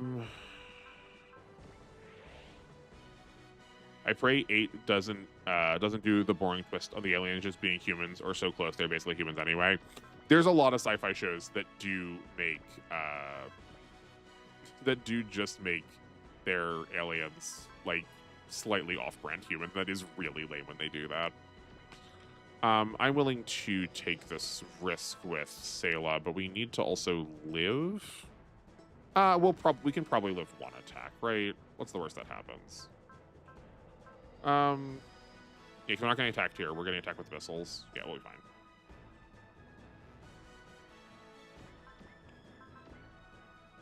fine. Though, actually, hold on, sorry. We should have... Yeah, we should do this first. Get the support attack off of Karen, because it is... We're getting 2 instances of that bullseye. Yeah, that's better. Okay, don't die. Don't die. Yeah, we didn't die. It was close, but we didn't die. That's below half health, so I guess it's not retreating. That's fine.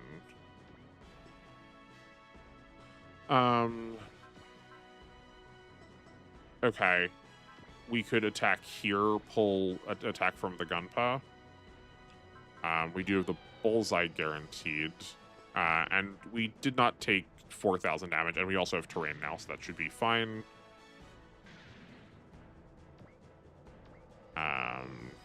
Not having a Valor available to us is hunkin' rough. Okay. We can go here. Yeah, that'll work. We'll only have 90 accuracy, but that's still close enough. And then let's check what the other big res accuracy is. Okay. We need to give Kai something too. Have that. Yeah, cool. I hate how you're handed very little SP drink synergies. Makes me not want to use them at all, and then I sell them by the end game for extra upgrades. Yeah, there's like definitely, it's like the elixir problem from Final Fantasy, where it's like too good to use, but like too good to not use. Yeah, it is. I do think it's very easy to have some bad feels about those. And again, I find consumables items mostly unnecessary. I barely need to use. I barely need them. Yeah. I didn't read that right, but I knew what you meant. Yeah, that was one of the reasons why I did the I made a graph for propellant tanks and like how energy efficient they are compared to other energy parts. And it's alarming how efficient a lot of these parts are if you're willing to use them. And they just like, they feel like they shouldn't be, and gosh golly, are they actually like really, really potent. But I do I do get why they feel like they really shouldn't be. Maze Runner was my book report. Oh, I didn't realize that Maze Runner was inspired by it. I do dislike the old white guy narrative, rather reductive. They are considered classics for a reason. Are you saying that my take on them is reductive, or are you saying that that valuing them, they're classics for a reason, is the reductive take?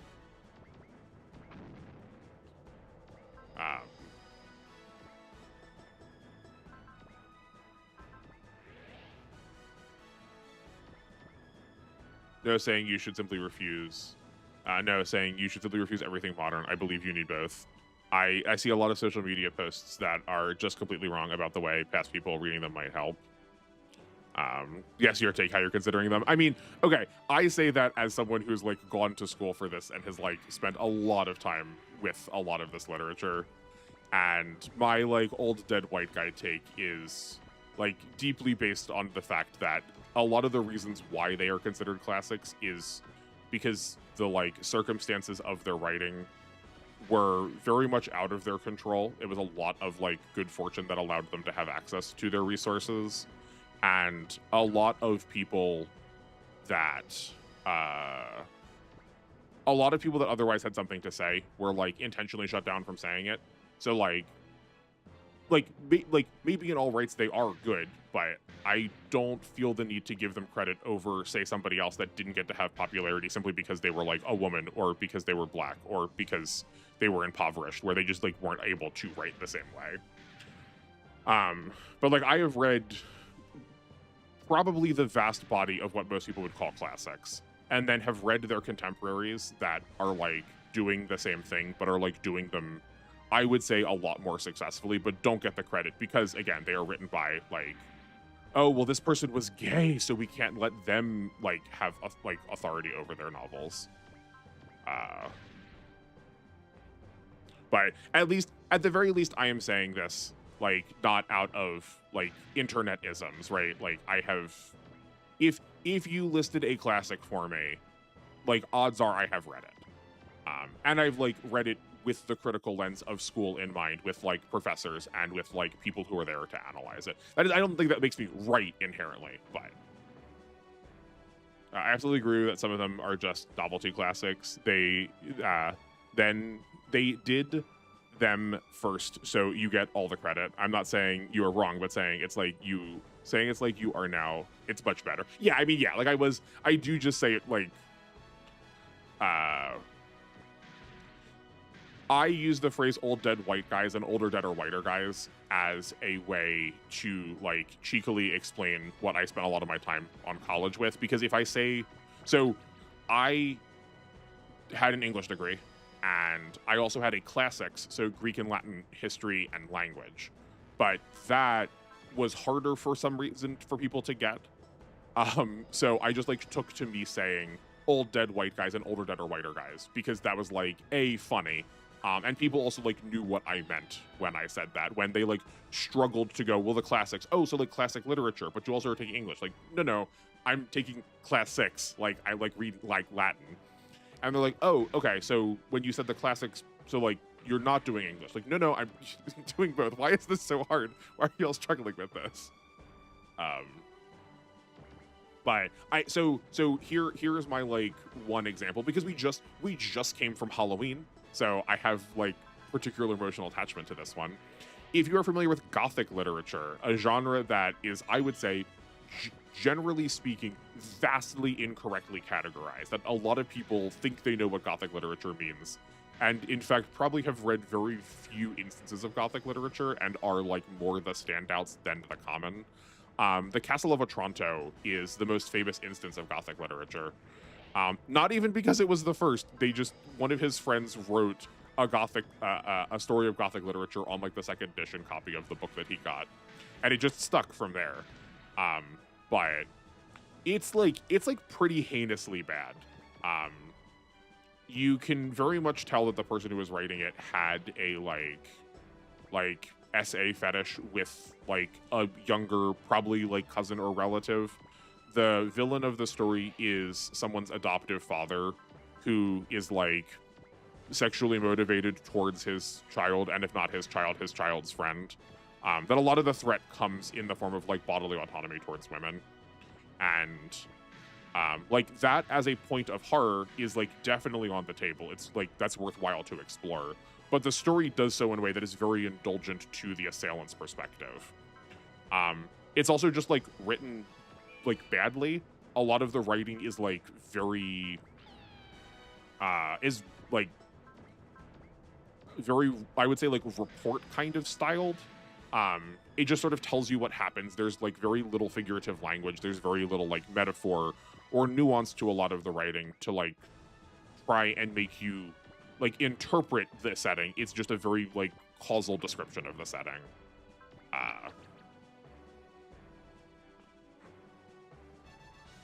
Yeah. I thankfully not have to deal with that headache, and I'm aware how many women use male pen names and how many minorities were treated. The most classic I read is The Time Machine. Yeah. So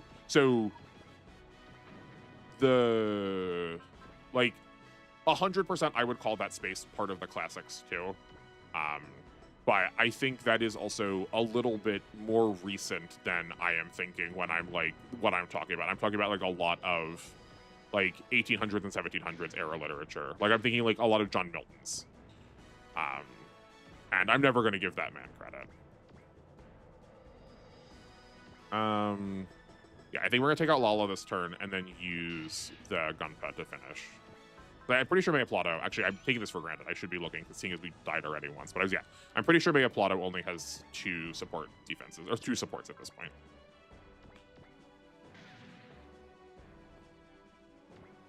The Borrelios will be on its own, but that's okay.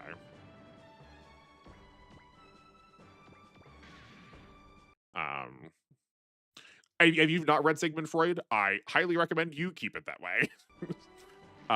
It's not worth your time. If you've been on the internet before, you probably have a pretty decent understanding of like Freudian psychology already. There's a lot more nuance to it, but it's like also a single way. It's also a single way to read. And I don't think you're missing anything in my amateur expert opinion. I also really like the Time Machine, especially the start. I do not read real old books. Yeah. I have not read the Time Machine, so my commentary is not there. So worry not. Any of the qualms I was voicing are not towards a story that you like. But yeah, because I don't know, some bug just got in me that the closer it was to our closer it was to our point of origin, the more interested I was in it. I don't think it's there's literally no value in going because our ancestors did it, we should do it. There is the ancients had it right, nothing like that. It's just as soon as Christopher Columbus shows up on the scene, my interest rapidly wanes. And then perfect. That's what we're looking for.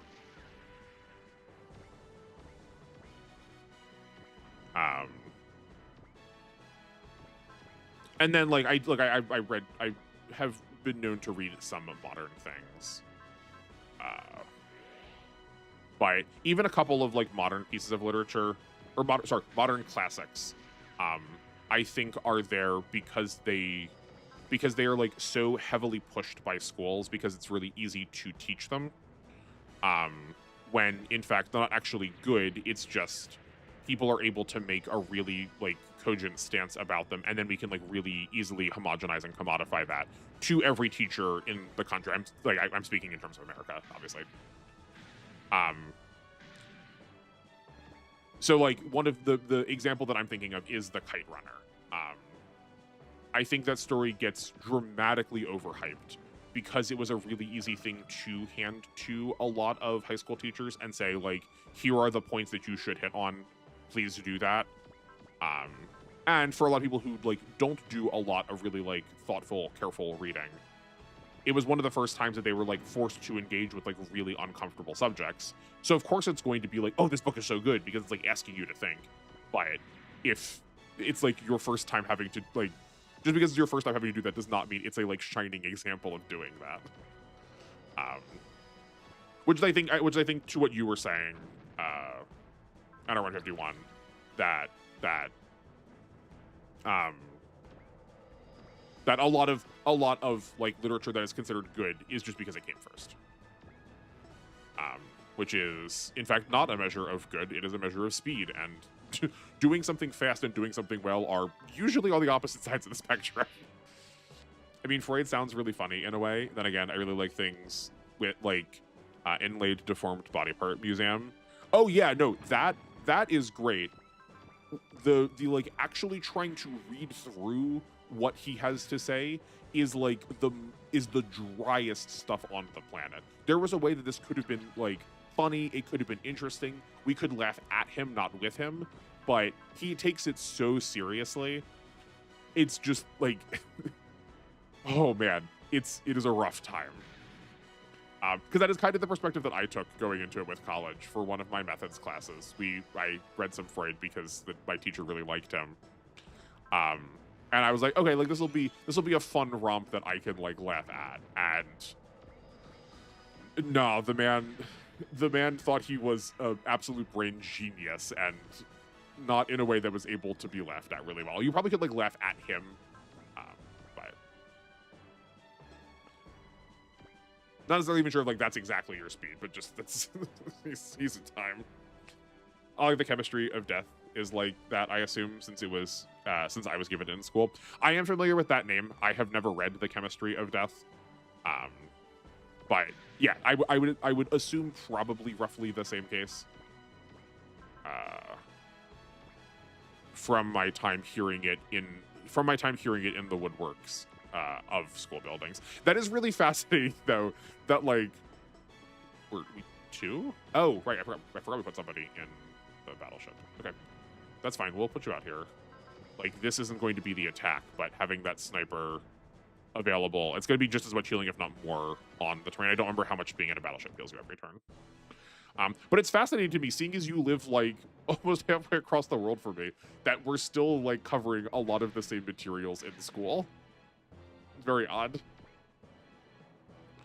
I just, like, deeply assume that a lot of American literature is stuck to very, like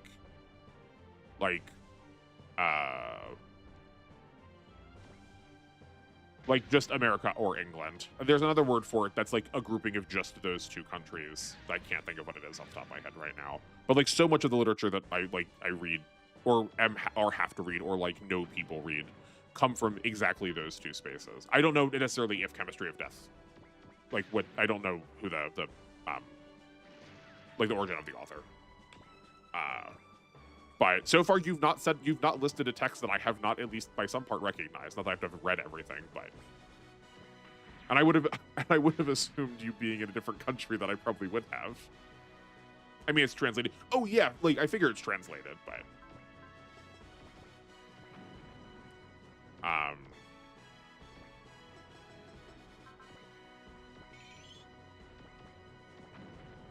But like lots of countries probably have their own classics, probably have like their own body of literature that is like valuable to them. We surely all can't be talking about only the same thing because like one random person got it right that one time. I mean, Little Prince is also great. The Little Prince is also really great. That is also like quintessential early internet. I think that's like quintessential early internets. Like maybe childhood stuff is still like of quality. It is the definition of childlike, not childish, I think. That you can approach it literally at any point in your life and still have something worth saying. And it still has something worth saying to you. But that's, I believe, isn't that Little Prince French in origin? Yeah.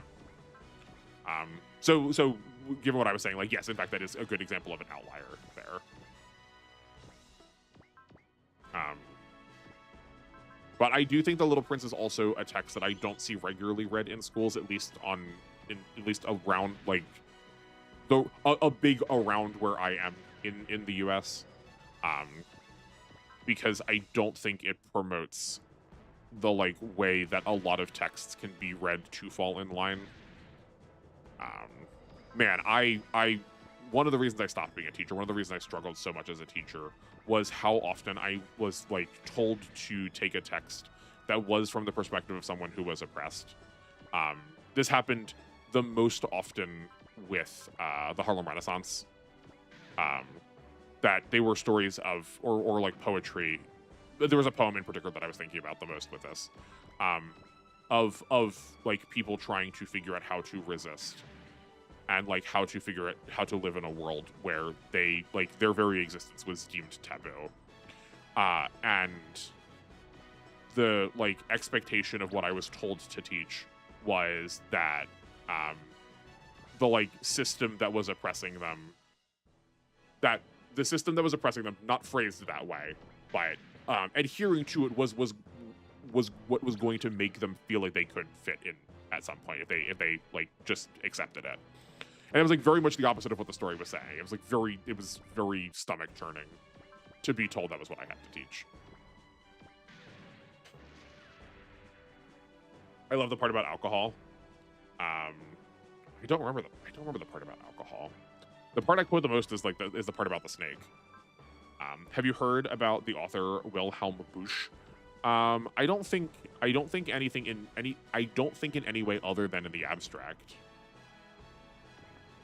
So basically ignore the written word. Yeah, it's, well, ignore a couple parts of the written word. Like, that's the insidious part, is that a lot of these interpretations are based off of using like most of the text. They just like don't use all of the evidence to support their claim, and they just sort of like hand wave away that like one last part that changes the interpretation really dramatically. But like if I said something like, as a really basic example, not for you, your response tells me that you get it, but for people who are following along on VODs, if I said something like it was as insidious as like I don't like ketchup on my burgers, that it would just be like taking the word "not" out of things, right? It would be like falling in like listen to authority insofar as it keeps you safe, but the like sentence that would be like actually taken from that was just like listen to authority, it will keep you safe, right? That there's like really there's a really big difference between those phrases. Yeah, it's heinous. We call that cherry picking, I believe. Yes, correctly identified. Good vocab word. That is, in fact, exactly what cherry picking is. Yeah, one of many logical fallacies. I was supposed to resupply that. That was fine.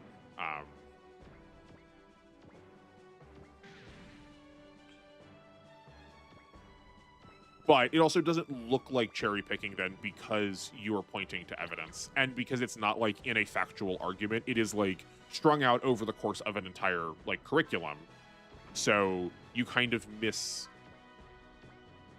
you like kind of miss exactly when and how it's happening, because like those pieces are rendered so far apart that you like don't have the opportunity to see it, because it's like telescoped so dramatically. Little Prince quote is, "I drink to forget that I am ashamed that I drink." That is a really good quote. I do not remember that. Maybe I gotta go back and read the Little Prince too. This whole channel is just like more reasons for me to like go back and like reintroduce myself to media that I loved when I was younger. I like Willem Bush because he writes about the same like black humor stories, like getting fined for saving someone drowning, so he refuses to help them. Yeah. Like that tonality makes sense to me. That is like very like that is like very present all throughout The Little Prince, just not as cynical because it is a kid's book. I was really worried you were going to tell me that there was something awful about him. I'm like always braced for the worst when it comes to authors.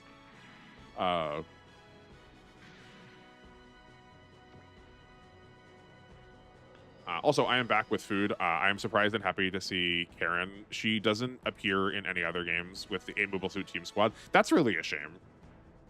Her not being in Alpha Portable and Impact is crazy. Yeah, that does seem really wild. And everybody else shows up, like Sanders is there too. Because she's also been really good for us. Like, she is putting in a lot of work. I think part of it is just because of how we invested into her. But, like, a lot of these early Gundam pilots have a lot of like accuracy through focuses, but she is one of the few people that had bullseyes, and like that is really coming in handy when we just don't have as like potent of a squad.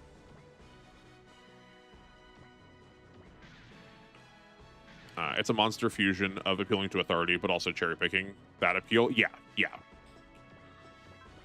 All while making it as like easy to digest as possible, which I think is like still goes sort of along with that, but it is specifically this like pre-packaged, you could hand it to any person teaching any school in the country.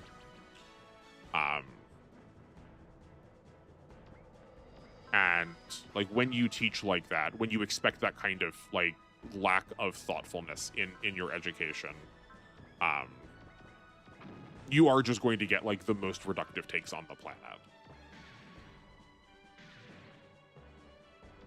Also, Max and Moritz, two kids, being absolutely heinous, so they get grounded in a mill and get eaten by chicken. A great children's story. Very Brothers Grimm. Very Brothers Grimm. But we got a text that I have not heard before. Looks like everybody is healthy. All right, we'll go over here and see if we can... Oh, I mean, like, I guess we are allowed to go to combat with them, too. I would call it more like propagandization, a victim's work to create more victims. Yeah, I mean, like, I think all of those things are true. I think it is just that there's, like, not a really good word to capture, like, the full scope of the feeling. It is just, like, a large-scale problem that, like, needs, like, talking about to deal with it. Because, like, it's also, like, not... I feel like it is worth acknowledging that there is some amount of difference between it being done over, like, someone who was writing in the Harlem Renaissance who was, like, through racism seen to be a lesser human versus, like, the problem that has no name, the woman in the household who is just constantly expected to, like, perform in a very specific way. Like, each of those is equally as disastrous, but comparing them is only comparing pain. And, like, exactly in what way that gets wielded is... I think this, like, trying to study that is, like, also very fascinating, like, which ways and like the ways in which we're, like, trying to make those jumps. Yeah. Interestingly, no, every other game that features a Mobile Suit team will only give you Shiro, Aina, and Norris. Fascinating. I don't even think you get Norris in this game. Like, he's present. We fought him already, but I don't think you can recruit him. He seems like the kind of boss that you would never get on your team. I mean, have you heard of the Struwwelpeter? I'm going to pronounce this badly. I'm so sorry. Struwwelpeter. Those are really bad German children's stories made to instill authority. Interestingly similar to your example. Hold on. That sounds... It took me a second to, like, get through the first part because I don't speak German, but Peter at the end reminds me. Let me look this up. Oh, yes, I do absolutely know this book. Yeah. Hold on here. Let's get this. We're gonna pause for a second because this channel's never just been about Super Robot Wars anyway. Here, this hideous creature. Yes, I am familiar with these texts.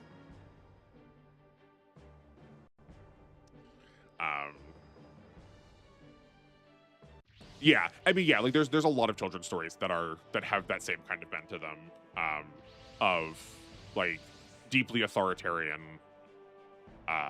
like mandate,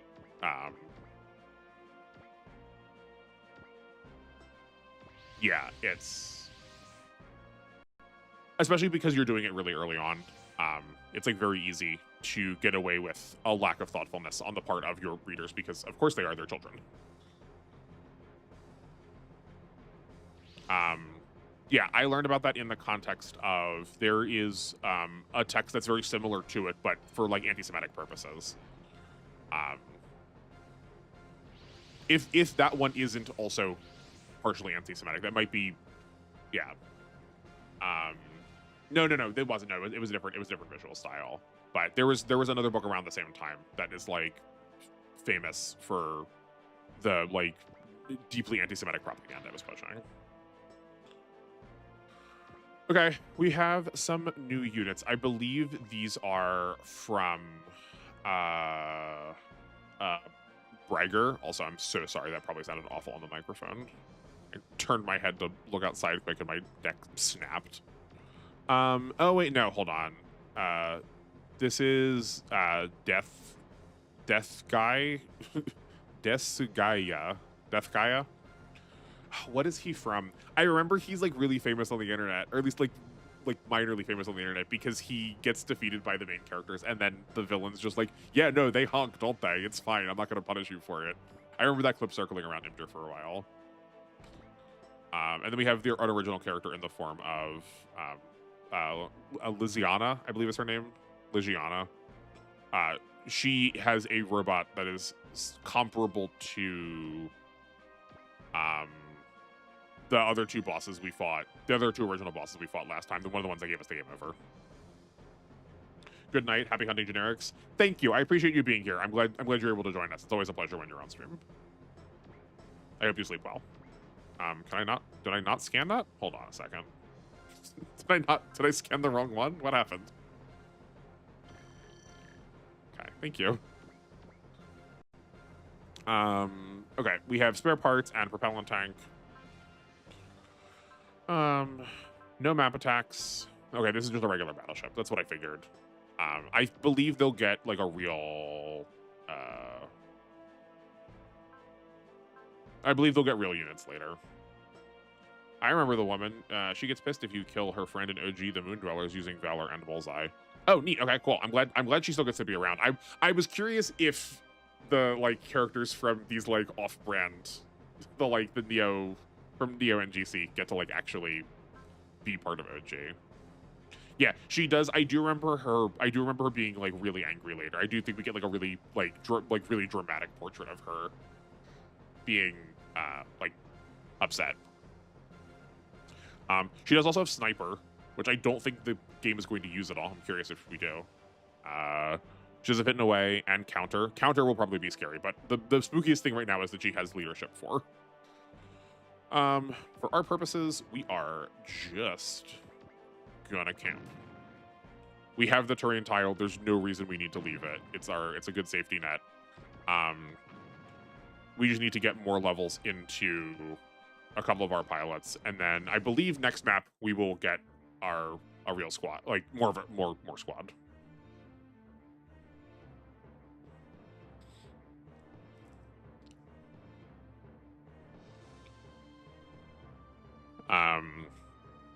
I'm really hoping one of them has Sniper too, so we can like start. Actually, you probably should not be here. Let's bring these ones forward. I'm really hoping one of the L-Gaim pilots has Sniper, and I'm just like forgetting that.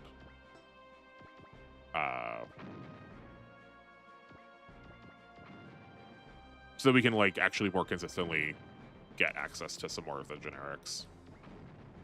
Okay. I think that's probably roughly fine. Is that true? No, that is not true. We want the sniper. We want the wall of snipers set up. So Karen, you go in the middle. You are our best pilot, and then we'll hobble Slager over there later. Okay.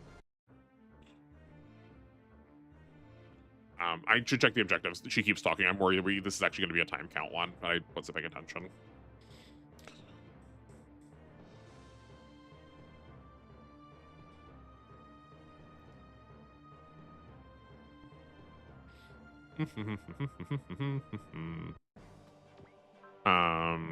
Nope. Okay, we're fine.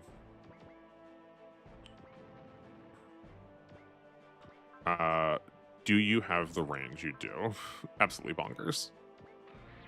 Okay, let's take a look what we're fighting. The Zepha. If you can't tell, if you can't tell, it's a super robot. We're gonna see these a lot more often. This and the like piranha-looking face behind it. I remember they're regulars in the later portions of the game. Oh, they are also large. That's actually a really big downside for y'all. Cool. Okay.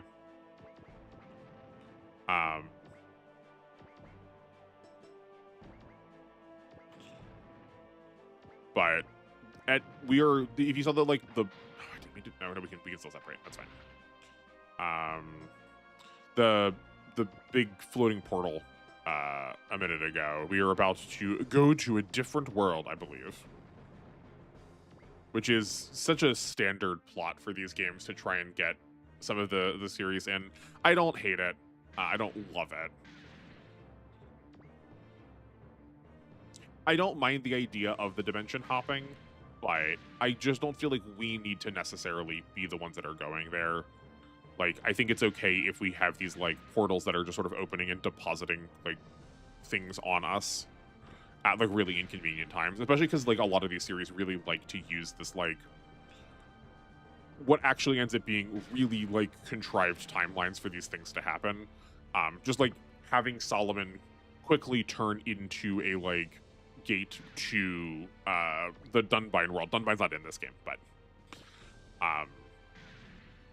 and then like having the literal insects. The reason I was thinking like the insects swarming out of Solomon would match really well with the Battle of Solomon.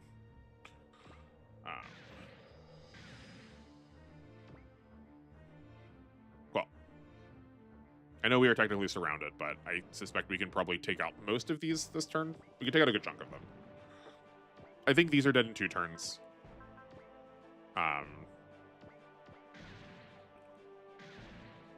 And then the battleships will be right behind them after that.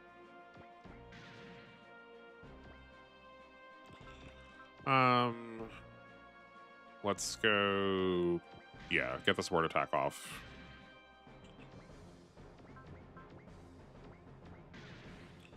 But this is, I hope we don't have to do this kind of gameplay a lot, because it gets very boring very quickly, I think, just sitting on bases here like this. I don't mind every once in a while. It feels like a victory lap after having to go through some harder missions. If only I had like done those well, I would feel a little bit more like it was a victory lap rather than the game taking pity on me. But here we are.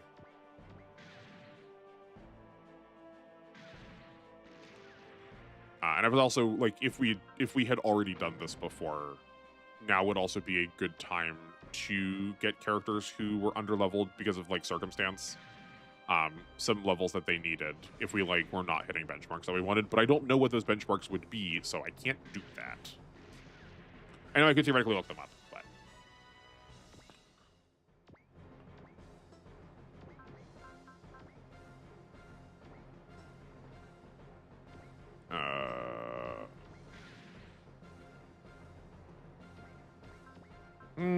okay, maybe we're a little. Maybe 2 turns was a little ambitious. Also, who's hurt? Oh, the G snipers, but only a very little bit. That's fine. Can you imagine how much better this is going to be when we just have a full team? I think we dropped like 5 deployment slots still.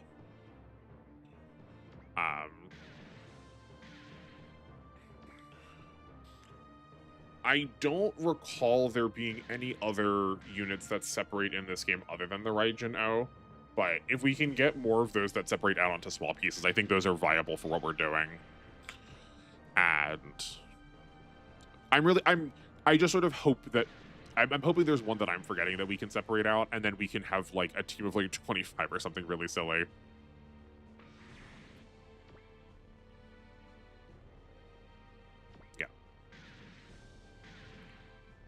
Okay, maybe I was underestimating how much work we were going to get to do on the enemy phase. I do think this is a very enemy phase game, a very enemy phase based game, because your supports work both directions. You get to stay a lot safer with support defenses. You're able to take a lot more risky positions, and if a game is very position heavy, I would generally categorize that as an enemy phase based game. We can't cast spirits whenever we want. That is also a good signifier of it, but we can't do that in this case, so that's not necessarily contributing to it. But enemies also move a lot, or enemies move a lot earlier on. That I think in something like these would have come in 4 different waves. Instead, they're coming in 3. And even this is a more spread out example. Like you saw what happened in the second Battle of Solomon, where turn 1, some of the bosses were moving already. So enemies are just going to be like interacting with you a lot more regularly. You don't have as much time to set up as you do in some other games. So I'm more willing to call it an enemy phase game because you need to be thinking about like that interaction more regularly. Then you have the luxury of being able to just like sit and pick, like dedicate your whole squad to like killing 3 things, and then like wash, rinse, repeat your way through all of the enemies, like through the small pockets of enemies on the map. As much as I complain about like some of the mechanical design of Super Robot Wars, more so than probably feels like makes sense for a channel that's theoretically dedicated to it. One of the things that I think Super Robot Wars does really well that I wish other games did a little bit better is the amount of pressure that you have on you pretty much at all times. Like a lot of one of the reasons I find a lot of Fire Emblem games really easy is enemies just don't move a lot. Like there's a lot of reinforcements. There's a lot of like map positioning where you are just like allowed to do whatever you want as long as you want, because enemies just won't do anything until you get into their range. And I think that it lets you use way worse units. If that's what you want, then like great, more power to you. I don't think it's not objectively a bad thing, but just it does allow you to be a lot sloppier with your unit choice and your unit like use, because you can just like you can pull anyone to the back line, fix anybody up, push like defensive units in front, to like stop the rest of your team from taking damage.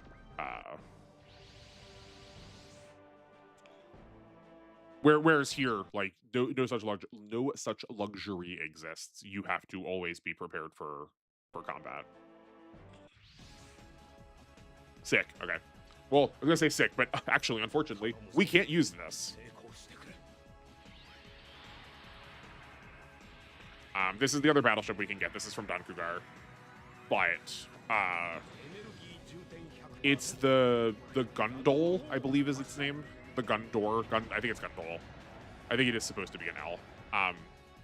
But from my first playthrough, I believe it is better than the white base. So that feels not in the spirit of the challenge. If we have to use it, we will. But you also get to pick which of the 2 battleships you are deploying in this game. Gundolga. Yeah, okay. So if we get it over to that spot, that's also a victory condition, but we don't have to worry about that. One of the reasons why it's very good is it also just natively has resupply on it. Right? Is that what that said? Pretty sure it has a resupply. I think, is that what this... maybe I can use it with Ivan Igor. I think that's what Kanji was. Oh, no, Bright has that too. Maybe that's not... Oh, you know what? That's probably the thing that lets you use items on people. Never mind. It's close to the same kanji, though. But it also... but the real thing is it just has, like good attacks. And our pilot's not the worst. I believe he scales up in leadership slightly faster than Bright does, which is one of the reasons why I am apt to call him better. I don't recall if he gets potential or not. No, I know. I must be confusing it with Ivan Igor for resupplying. Yeah. The bird does have resupply. Okay, never mind. But I recall he also finishes with better spirits than Bright does too. I believe he has one of the like really powerful, like extraction spirits. So we're just gonna pull him all the way far away to like keep him out of combat.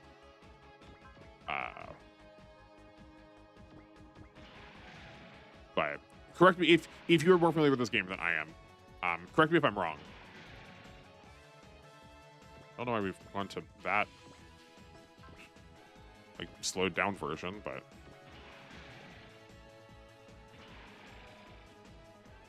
these battleships are going to take so long to cut through. Also, I forgot, I'm being a goof. We need to be fighting this woman now. She does have a map attack. I don't know what it looks like, but she's probably going to use it on us next turn if we don't kill her, seeing as she has like a perfect in for that. we're all clumped up. At least we have the benefit of the terrain tiles to help us, but we also like don't get to input blocks. Stop.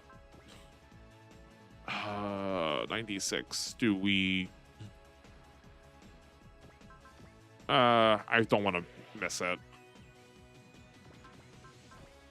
I'm also hoping that she is a boss that's going to run away. I don't necessarily relish the idea of needing to cleave through all, like, what, 20,000 of this HP or whatever it is. 22,000 of it with our generics.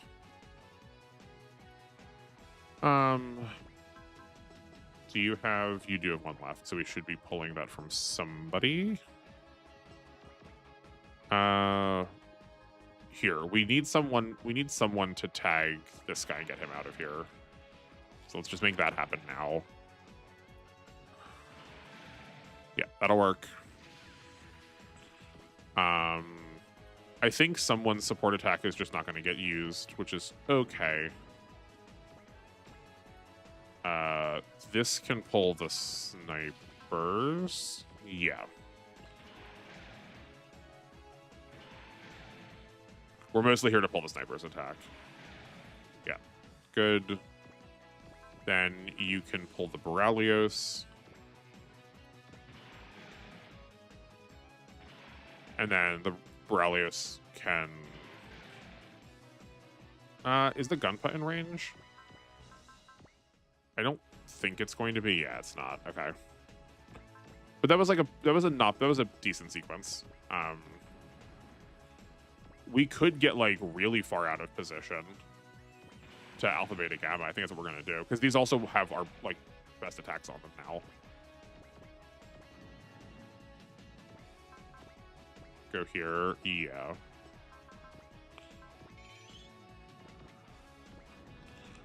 That at the very least actually puts them probably more at risk for when they're in the map attack, because they don't have terrain on them.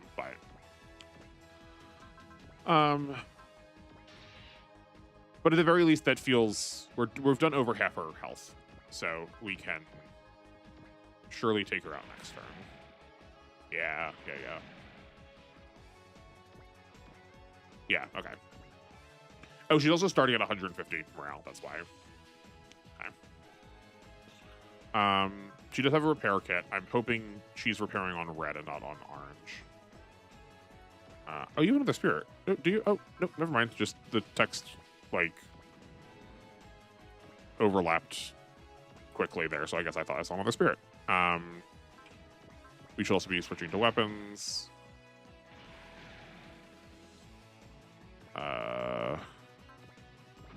You get healed. I guess we should also look at those battleships to make sure we know like what we're actually targeting. I'm assuming it's going to work like other battleships where it has one on the body and two on the weapons. Body, weapons, yeah. Very, very standard construction.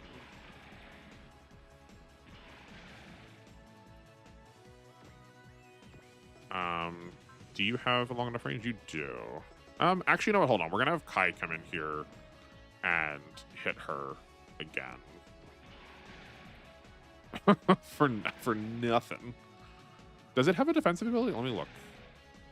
Because that's a lot less damage than I'm expecting. Minovsky Craft is just giving her an A in the sky for whatever reason. It's really just so they can like give us that part to drop. She has 3 levels of potential. We probably have that active now, but otherwise, I don't actually see any defensive skills. It's just... yeah, I don't know what a lot of stats are. I guess 2,000 armor is probably a lot. Yeah, that's probably a lot, seeing as the Atlas is fully upgraded and has 2 armor parts on it. I know it's not the best version of it, but yeah, it's just the units stats. Like, that's the kind of thing that I want to get better at with this game, is being able to like talk about those. Yo, did we just get Valor on someone? I think you might need to switch who you're piloting. You did get Valor, Hayato. Thank you so much. Okay, yeah, he's definitely going into a sniper after this.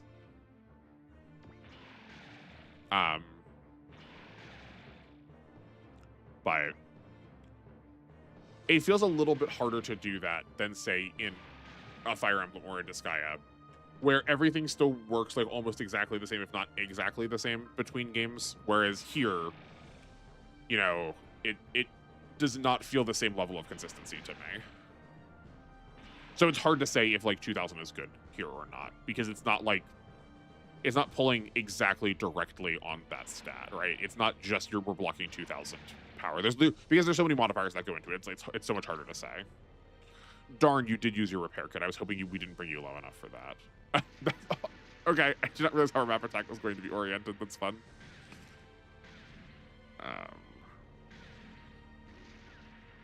Well, drat. I mean, you can see why I wanted to kill her. Okay. That dramatically decreases our ability to actually, like, do damage to her. And she can just do that next turn, too.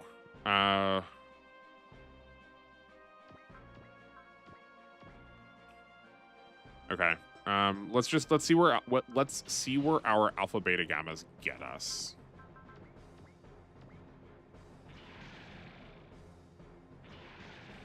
And we'll go from there. You have no defensive properties, but like we can still alpha beta gamma from here. This probably won't kill you.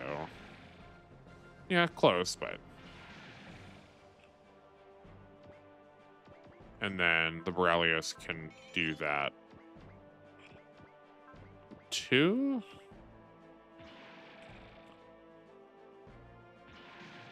Yeah, cool. I don't know if we can do 20,000, or sorry, 12,000, but we'll certainly try. And then I think Battleship Cleanup. I don't think Battleship Cleanup will take that long.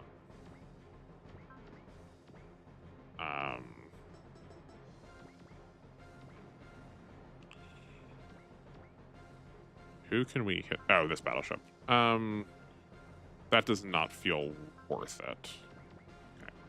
Yeah, and then we just need to. I think it's gonna be a yes or no based on how well the big rows do. Oh, that's not enough.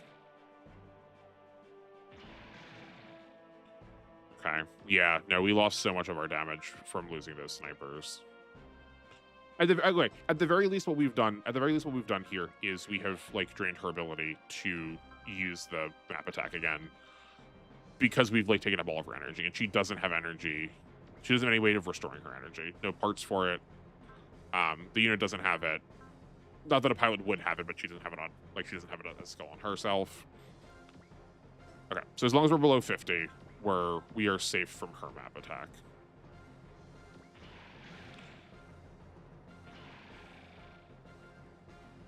I truly lament that there are so many good and interesting Gundam manga, but Super Wars covers only like 2, Crossbones and Astray. That is a real shame. That feels like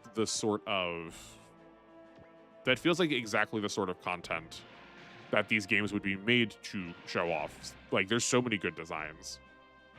I think we've both geeked out before about how good the 00 manga is, maybe. I really like the 00 manga.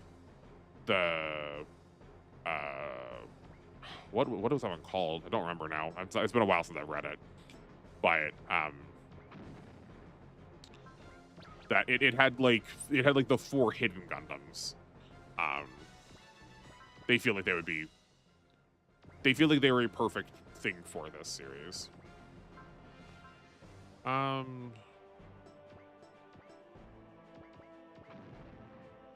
SD Gundam G Generations, Gundam SRW does cover some more manga and side stories. Well, yeah, I figured because like they have a smaller body, they've got a smaller pool of things to draw from having only Gundams. Yeah, I have played one SD Gundam before. I've not played. Yeah, I've only played one on the Game Boy. I had a fun time with it. I just. I feel like I'm like having deja vu. I think I had this conversation like a week ago on the channel too. Oh yeah, we'll just get you out of here all the way.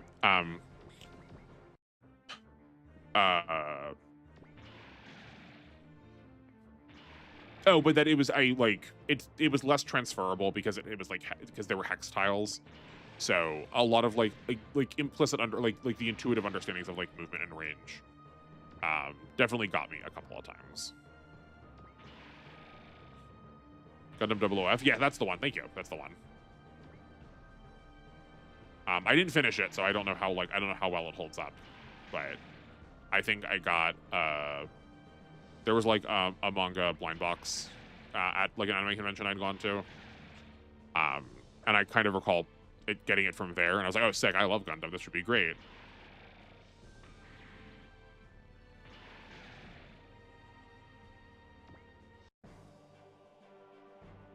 Okay, you definitely are dead this turn.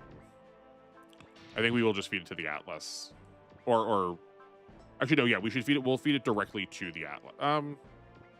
No, we'll feed it to Borelius. I'm still using him like he is keeping up with the rest of this team, and he is not.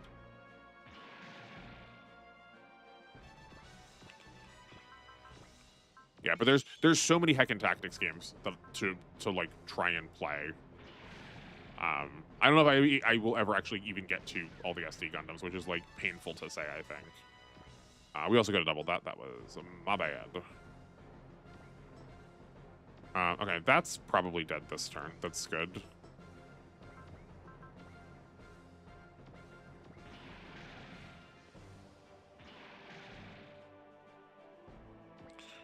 I kind of think I remember there being some SD Gundam game that also had a lot more of these like this sort of like self-contained experience that I've described before, where it like you are given, you know, whatever the 4 or 5 like characters in the show that were there at the time, and then just from that you need to try to like make meaning and complete the stage.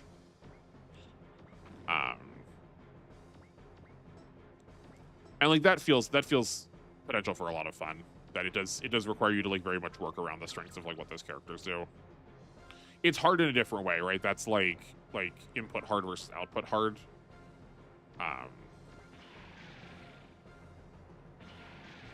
Yeah, but maybe that's what we do on Friday too. It might just like it might be instead of anything to not be clickbaity.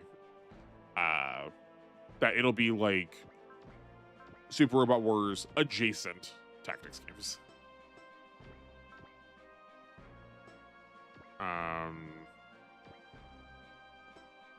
I guess we did damage those parts a little bit.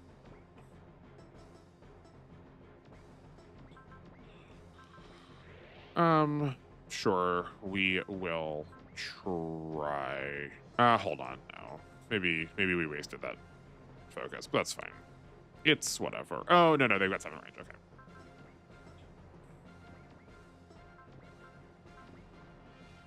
We got 8. Never mind. That's really awkward, though, that the, like, one we want to hit is also the one that's already taking... is already the one that we are, like, doing the most damage to. Okay, hold on. We'll heal. I don't think it'll do 4,000 damage to us when we have terrain. We'll hit weapons. Yeah. Oh, yeah, we're fine. We're fine. In general, I found the side manga are usually really good for Gundam shows, Double O and Double F, its sequel, Double O I and Double OP. It's really... Is that the only way that mecha stuff knows how to name itself? Is just, like, keep giving letter iterations to things? But yeah, my experience with a lot of the manga has been really good so far. Like, I have... Like, at the same time, I then went and found myself some Astray. I mean, it was probably also... That was also definitely also the same time that I got the novelization of 0079.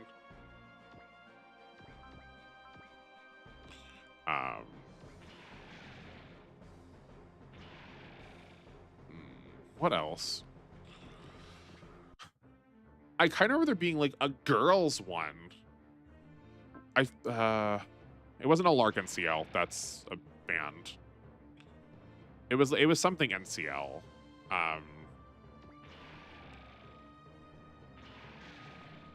But I think now recognizing it, it was trying to draw on Gunbuster.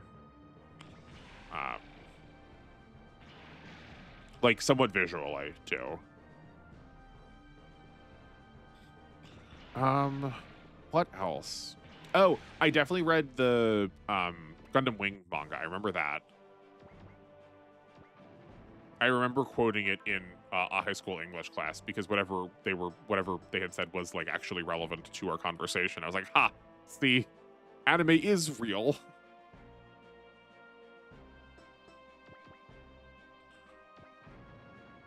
And feeling very smug about that as a child. I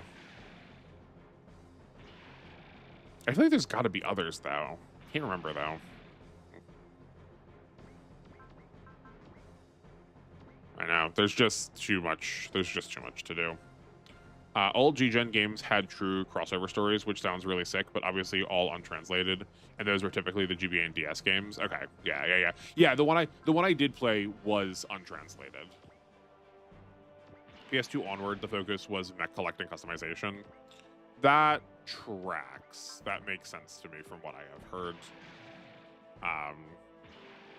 Yeah, I'm really hoping that if I start paying attention to these stories more, like I really have a lot of hopes for like what crossover could look like in alpha, and because I think these stories can say a lot of really interesting things about other versions of these stories. So like, for example, to not speak in such like useless abstract, when we were talking earlier about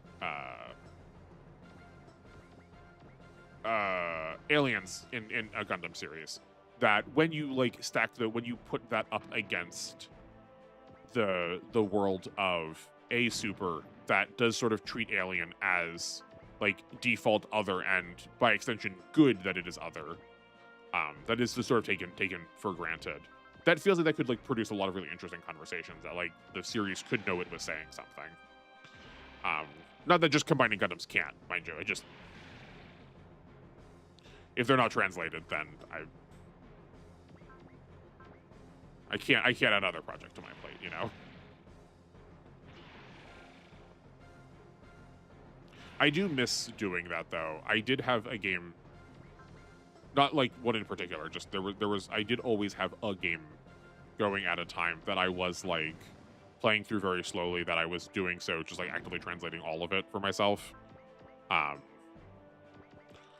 But I would never get very far, because like, especially for non-mainstream RPGs, they use the like most esoteric kanji possible. It takes so long to try and look them up, especially when they don't give furigana. That's the characters that are above kanji to tell you how they're supposed to be said. And sometimes just like the fonts of games don't allow for there to be space for furigana up top, which I think is an accessibility concern. Like, I don't think it should be that way. But that is sometimes what happens. And then you're like looking at this thing and going like, why does this say pretzel? And then it takes you, and then like 2 days later you find that it like, that the like what you were going for was contorted. And you're like, oh, I see how we got here. But also, really? You could just, there's got to be a better way to do this.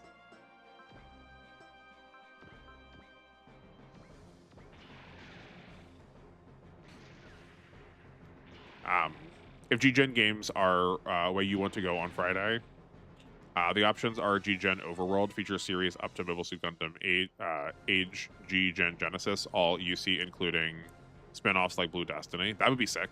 Crossrays, which is AU focused. Sadly, all of the translated titles just tell the anime stories and have you play through the stages with your custom squad. That narrative-wise, that does feel a little disheartening. But maybe that's what we will do on Fridays. But who knows how long Fantasy Maiden is going to be. If there is a SD Gundam on Steam, I do own it. So those will probably be the first ones theoretically. Though I can't tell if this is just like the tonality of being by text, but if G-Gen games are the way you want to go on Friday, sounded a bit apprehensive. Is there like something that I should be warned off of, or am I just like reading the text badly? I will caveat that SD Gundam games are definitely harder than Super War games, at least modern ones. Well, okay, but that doesn't sound like a caveat. That sounds like exclusively upside. What's the problem here? I tell you, like I know I talk about difficulty, or I like posture at difficulty a lot. We just like haven't gotten to see it yet, but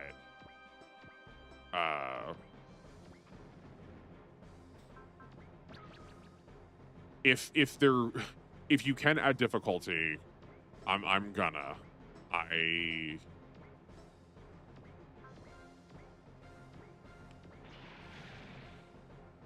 think that might be an in. Maybe was I wrong this whole time to have left Gundam?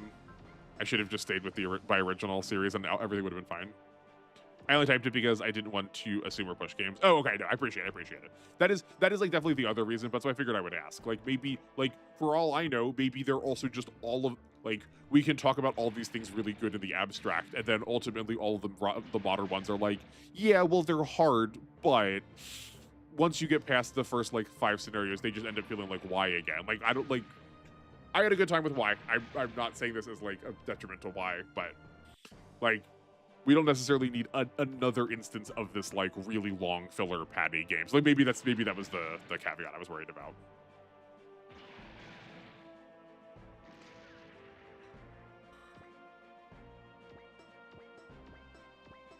And you know, not to give you too hard of a time, but you have historically there's been some texting moments. So I just gotta check every once in a while based on what you say.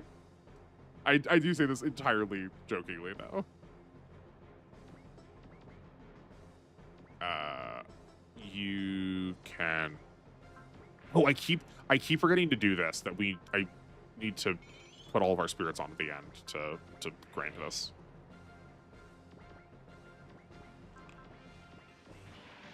But we also have like a lot of time.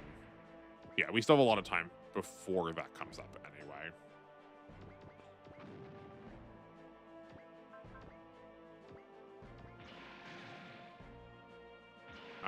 What are we at? Almost 3 hours? Okay, yeah. We'll definitely get, I'm pretty sure the L-Gaim stage is next after this. I know we're a little out of order, but I do want to take a break after this, just for my own sake. That is definitely my next project for this channel, is getting a screen to pop up. My mom tuned in the other day and was like, "What? Were you having internet trouble? Like, why weren't you talking at all?" I was like, because I just don't have a screen for it. And like, I'm sure other people probably have done the same, that they've looked at it and gone like, what's this guy doing?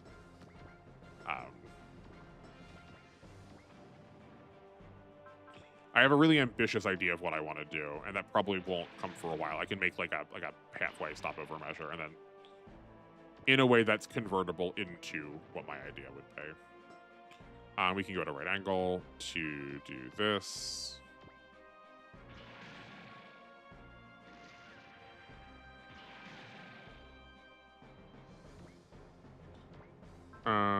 Okay, we have snipes. Like, we may as well, for whatever this is worth. Is this little tiny tip still part of Solomon, I wonder? We'll see.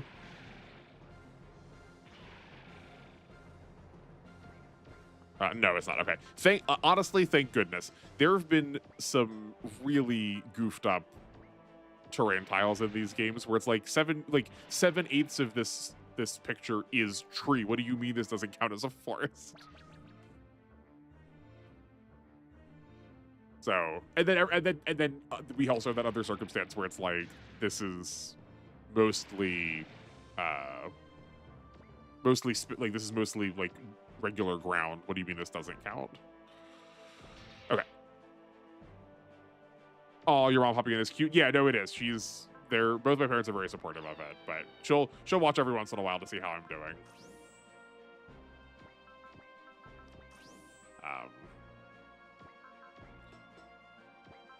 I mean, I talk about this nonstop, basically whenever I'm talking to anybody. So at the very least, it's just like, what even is this? Gotta find out. I think it's also just like good practice for her to like do stuff on the internet. I do tease her regularly for like her internet knowledge. And like she's pretty with it for her age as far as the internet goes. But this is like at least something we can talk about too, to be like, here's what this means, here's what this means, here's how you do this. It's very sweet.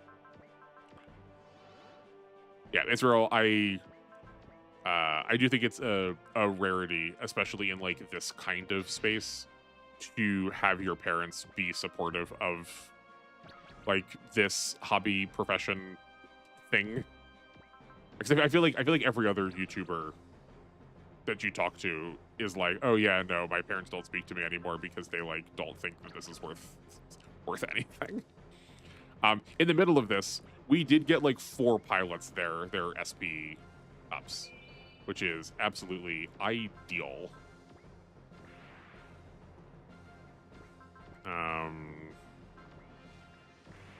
Sure.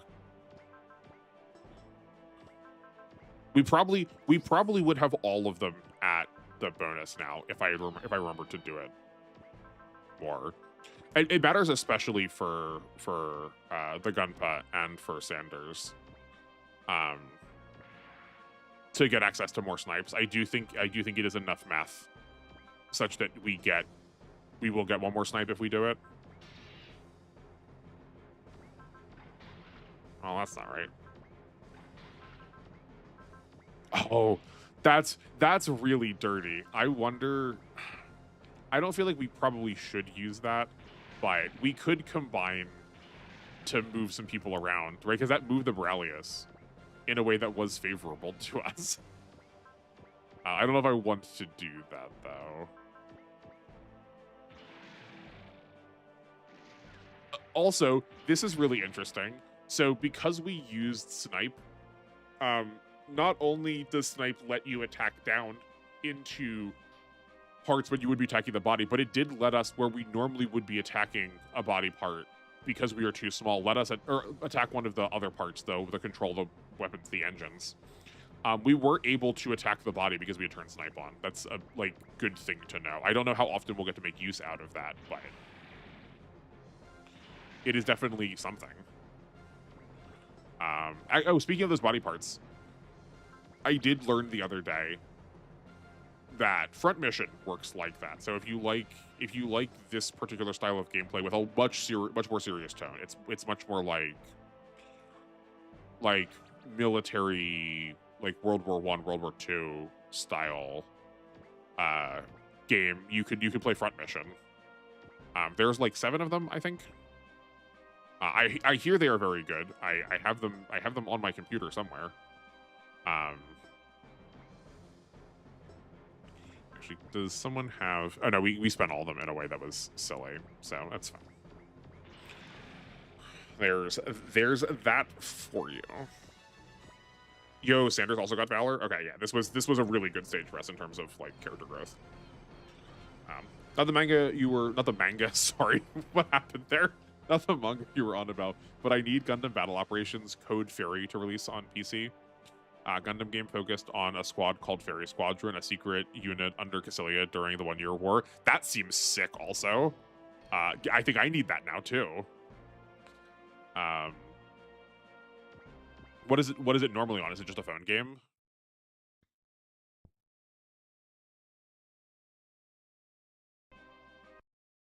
I'm not above giving myself in trouble. I guess, or is the trouble just that it's like not translated really well? I was gonna say I'm not above getting myself in trouble. We can very thinly veiled explain how to get access to something like that. We can make that happen. Okay, how much more do we need? We need 33,000 more. Can we get that through our parts? Yeah, look how much of this we have. We probably could, if we sold everything, get our weapon. You know what? Let's do it, because we're not using any of these, and we'll get more of them. I won't sell the repair kits, or like these 2 good ones, but they also sell for the same in this game. all of them are worth the same thing, which is a bit distressing. Also, we did not have enough, so I guess we are going to sell. Oh, okay, sorry, they don't sell for exactly the same, but they're tiered. We'll sell 2 repair kits, and that'll be enough. Okay. Word. We'll sell 3. It's fine, we don't need them. We just need a couple to put on the right base, and then we'll be fine. Okay. We can get ×2 ammo. This is +1. Oh, sorry. This is +1 range, but only for things that already have range. There's also a few of these games that do this really unfavorably, where they also increase the lower side of the range. Where like it was like 2 to 7, it would go to like 3 to 8, which is like definitely a downside. That could be a problem. Where at least here it's just increasing your maximum range. This doubles our ammo, which we don't have. This increases our crit chance. This sets all of our parameters to S. Energy cost down by 20%, and accuracy up by 20%. And mercifully, like also the like terrain, the defense-based ones, you also get to go back and like look at things first if you want. Which we do want to do. So we are A's. We're primarily A's places. I think I like switching these to S's. We're not getting the full use out of it on the Gunpa. It already has S in the air. But because we're probably going to be using them long term, I think S is going to be better. It's going to scale more. As opposed to, say, like, crit is the only other way we're getting damage out of this. And I think crit is probably better. A, crit is better on real robots because their pilots naturally have more skill. B, a lot of real robot pilots have more part slots to equip, so that we can put more of the like skill boosting parts on them. And C, I think it is better in the short term where you can just like gamble a couple of times and get a couple of big attacks and then just like move on from the unit when it falls off. Where like obviously this scales up consistently as you get more stats, which values longer term investment more. Whereas crit values like higher numbers to start. We might put extra crit on like the gym sniper if we don't do the energy cost down. We're also not even bumping this up that high. Like if the primary attack we were using was also going over like 60 or 70%, then maybe, which would require it to have been like 30 or 40 or 50% to start. Because it's also only +20. I think in some games it's maybe +30. Maybe I could be wrong about that, but I think we'll take the S upgrade, and now we can start spending money on other pilots. Let me get that saved. Emulation. Save here. Our mission is very real robot focused. Sadly, to me, the mech designs are way too functional. Yeah, they're very practical. That's what I'm saying. It's like very like modern military coded. I just said I was gonna take a break, which we will do. I want to get into the map first, so we can take a look at that, and we'll have that to like think about while we're on break. Yeah, no, it is like very like truck adjacent or like Humvee adjacent. And there's very little deviation from that. So like if that isn't your speed, then you're gonna have a hard time with it. Gundam Battle Operations Code Fairy released on the PS4 and on the PS5. Okay, I mean, there are powers at your fingertips that would allow you to play that right now, despite not necessarily having access to the game on the PS4 or the PS5.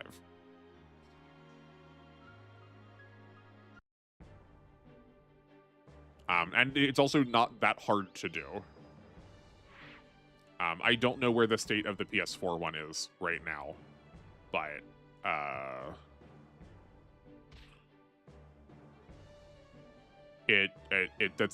that's a thing that they keep records of. Maybe it'll just be that I accidentally have booted that game up because I was playing it before stream, and I just accidentally keep it live while I'm trying to turn it on. I could potentially make that mistake on a future stream if necessary. I guess I have an activity for after stream. Yeah, I at the very least, it's a question worth asking. I will also look into it so we can talk in abstract some other stream too.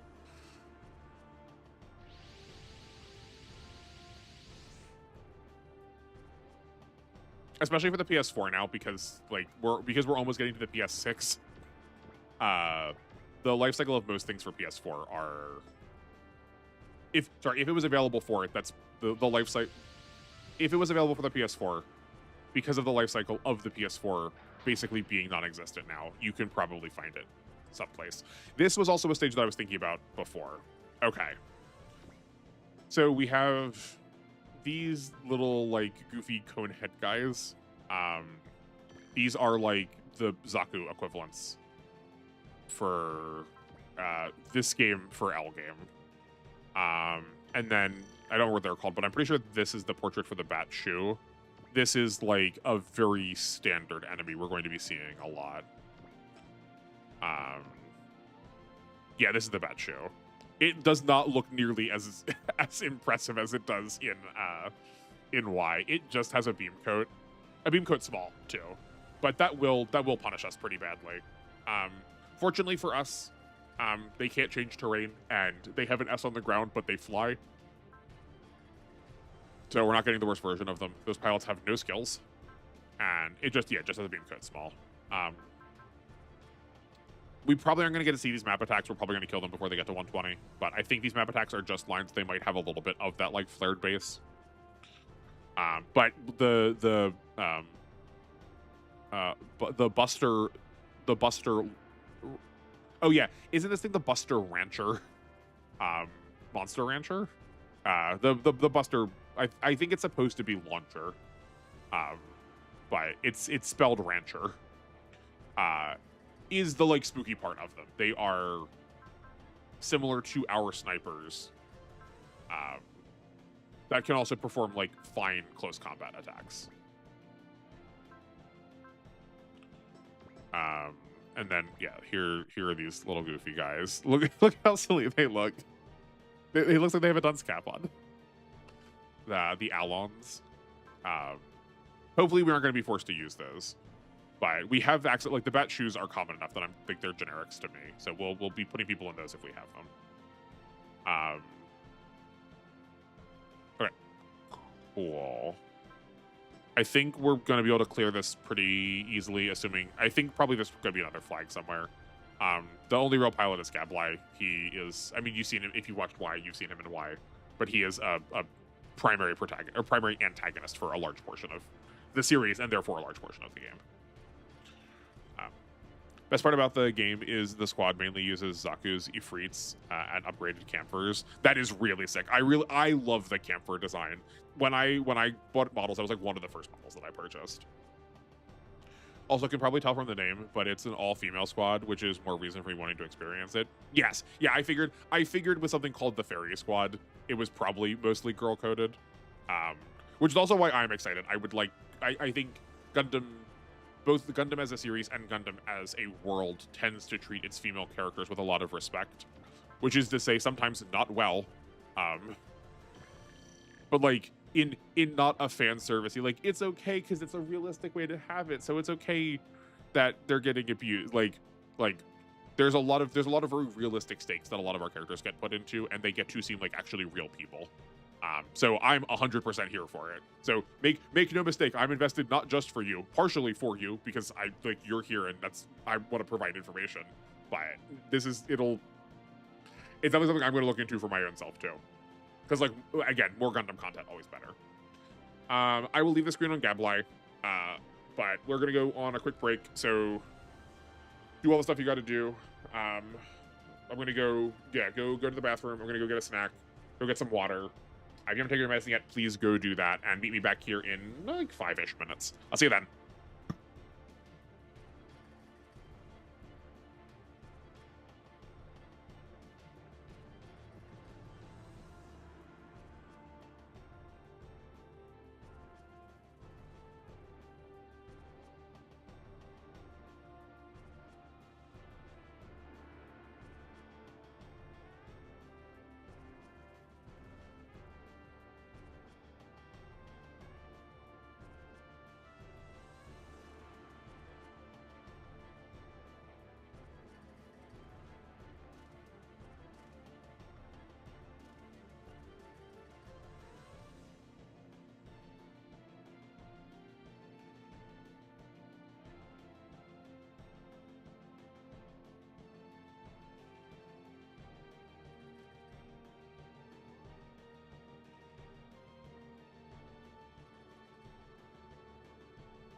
hello. Welcome back.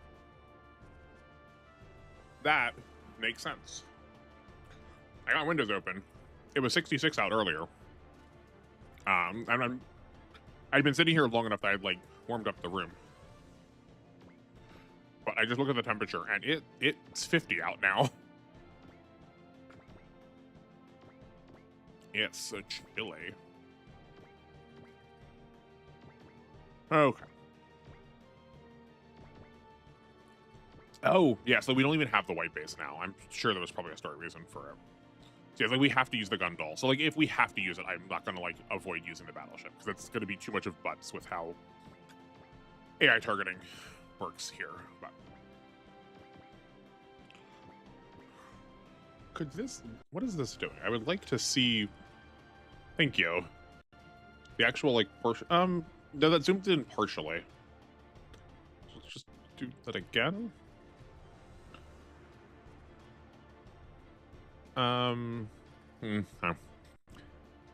It like telescoped out the view even further still.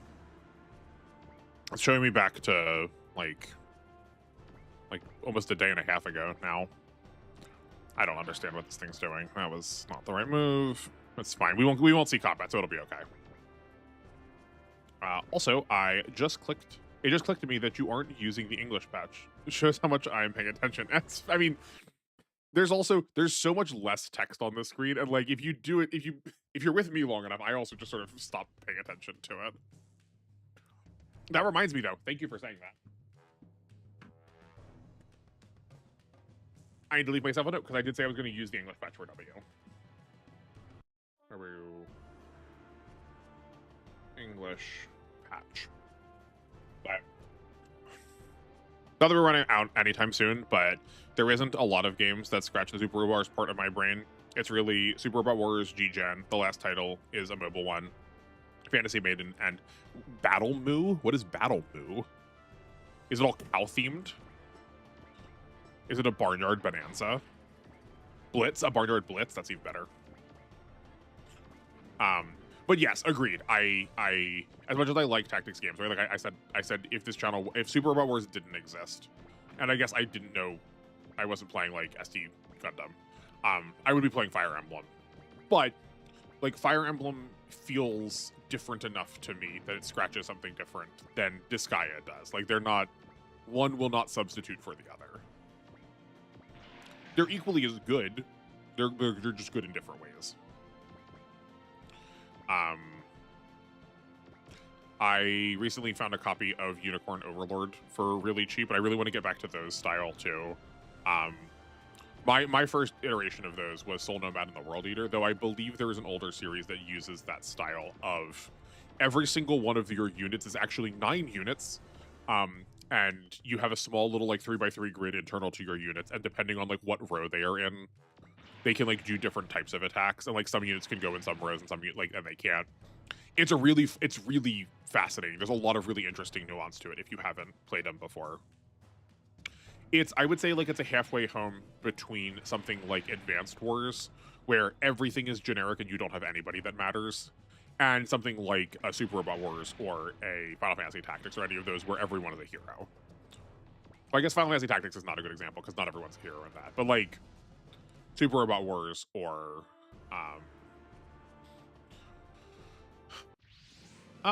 actually, what other games don't you make characters in? Final Fantasy Tactics you do, Disgaea you do. Yeah. But you get the idea. Battle Moon Wars, the type. Oh, right. Yeah, we did talk about this. I forgot about this. The Type Moon Super Robot clone. Yeah. All right, so we have the L-Gaim, a unit we cannot use because it is from the name of the show. But it's decent. I don't think this is its best showing, but it's not bad. Daba is definitely, I think Daba is better than his unit is. He does come with Snipe, which is, unfortunately, we don't have access to that. I don't think he has Valor by default. I'm pretty sure that's like a 25 kind of thing for him. But, the L-Gaim Mark II is also in this game. So like him having Flash and, well, him having Excel early on is really good, and then he has enough defensive spirits to like keep himself protected when he's like really out of position, which is what his unit wants to do. I guess we are going to be using some Alons. They are S on the ground, so that's not bad. We do have Cow in a unit this time rather than just like in backup. I know I misgendered them last time. I can't remember which one. I can't remember which direction I did. I don't remember if I said that they were a woman and they are a man, or that they are a man and I said that they were a woman. I think it was. I think he uses he/him pronouns, and I said like I used feminine pronouns for him. Unicorn Overlord was on my list. Then I played the demo and a bit of the game, and I got big generic FE fantasy story vibes, and the characters weren't nearly as interesting. You play for gameplay, yeah, 100%. You were playing those for gameplay.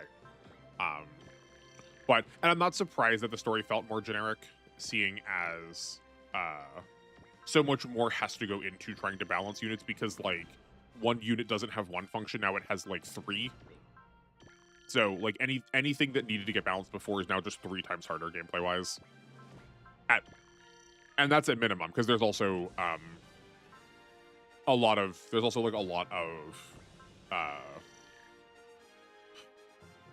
like overlapping, like depending on if you put them with a certain squad, like another effect will take place too.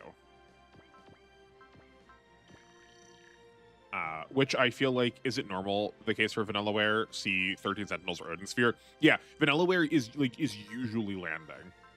I love my time with Odin Sphere. I love my time with Grimoire. If like tactics games are not your speed, if strategy games are more your speed, they have a magic themed one of those where you are a small girl going to a witch academy, and all of your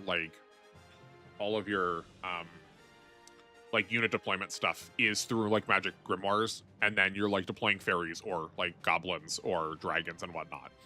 If you like that kind of gameplay, it's very good. It's very good, and it's so charming. If you've not seen the Vanillaware style, you should definitely do yourself a favor, give yourself a Google, and like watching that style of animation just like sort of constantly be a little bit in motion is really pleasant, especially for a PS2 game. It has like this perfect like storybook quality to it.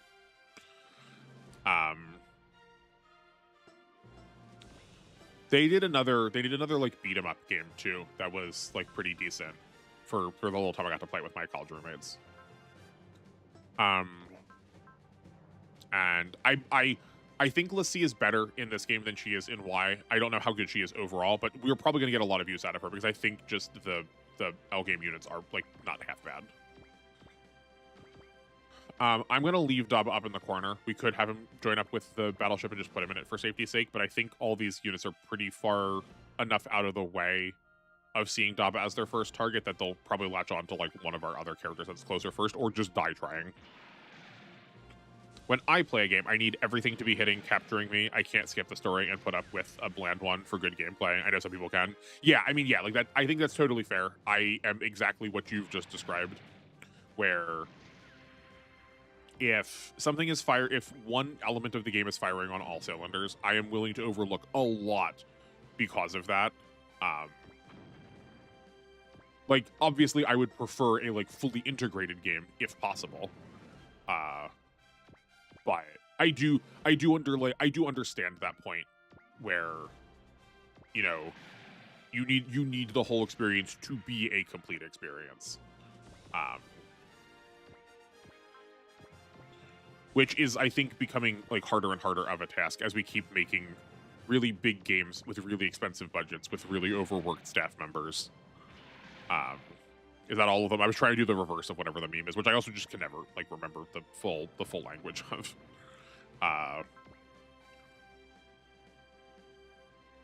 But there's an older series that uses that same style. Oh darn! I need to switch light and tap what they are in because I keep thinking that they're in opposite units. Okay, I hope someone has a oh yeah, Ryu does. Okay, has a trust. I was expecting to be able to heal this through trusts. It's a little lame that I can't just like keep the trust turned on, though, that I have to like keep going back and reactivate it each time. That's a little dumb. Also, is that trust already cost reduced? I'm pretty sure it's not. Okay.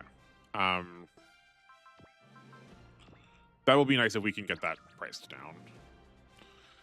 Yeah, before the end of the stream, I'll try and find the what the other series was I was thinking of, because I do think that game is also like better received in like people also talk it up through its narrative too. So like that might be the in you need then for it.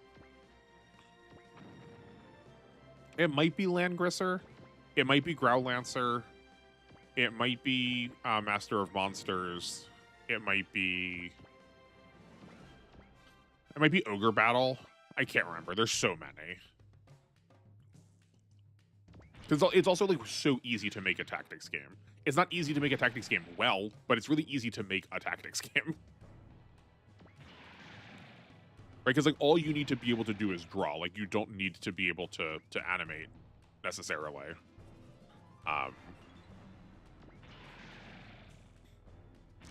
And because like so much of this stuff is like reused assets, like appropriately so, but because a lot of it is reused assets, it's really easy to save a lot of like time and space and resources making them.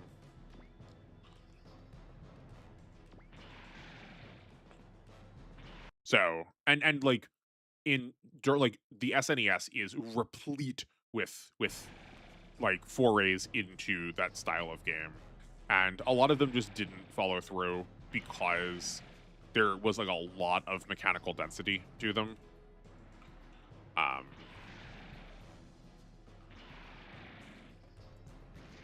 And like especially when at the time video games were either for people who were really intensely into it, that they were like technology hobbyists, or they were still seen as toys at that point. I could very easily see why a franchise that, if it even started now, might have like incredible longevity, just was not afforded so because of the like unfortunate timing when it came out.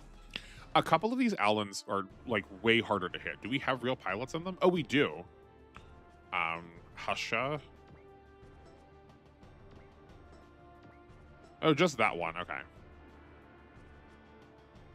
Yeah, we saw him in Y also. I did not account for him being a real pilot here. He has potential. That's fine. Shield defense and a support. I don't think these have shields. No, they do not. Okay. But we do need to kill him first to, like, before we get the ones around him. Also, circling back to W. Sure.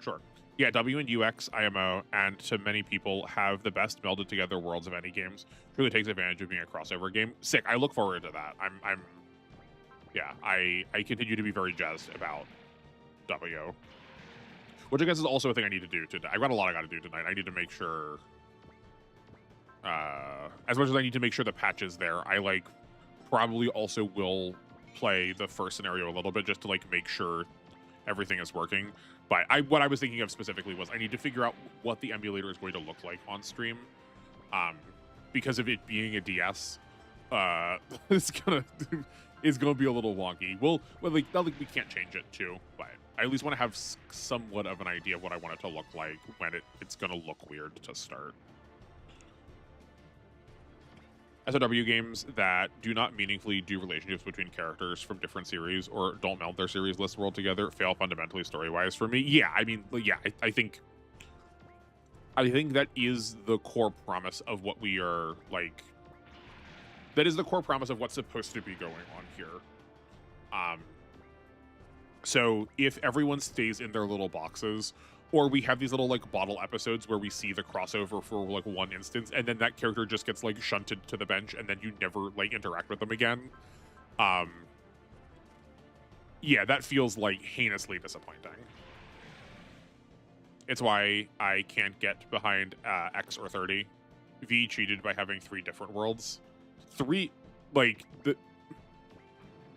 I could see 3 different worlds being potentially very messy.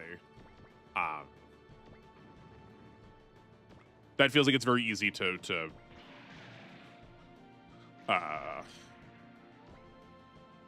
to allow for the like these characters don't really get to interact beyond their like first time speaking. Yeah, I do think I started X. X has Gurren Lagann in it, yeah. As much as I like did not remember the like flying bird. The flying bird as opposed to like the weird little magic bird. I do kind of think I did start X. Okay, we'll just take out 3 of these. Doesn't really matter which ones, I guess. Ooh, actually, hold on. No, that's not true. Tap can attack here, staying on a forest. Yeah, okay, that's good.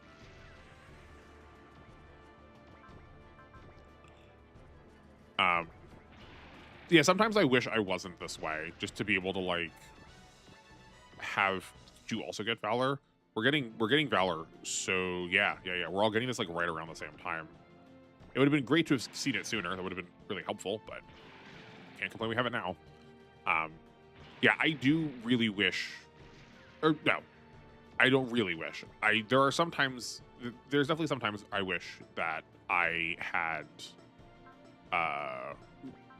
a more similar experience there, because I think a lot of people do play games in that way, and like I just don't have the opportunity to talk or interact to. Oh, we even got it right now. Cool. I don't have the opportunity to talk or interact with people that have a similar mindset. So like, not only am I talking past them, they're talking past me. What 2 didn't we use? Oh, we didn't use the Gundul at all. Okay, that's fine.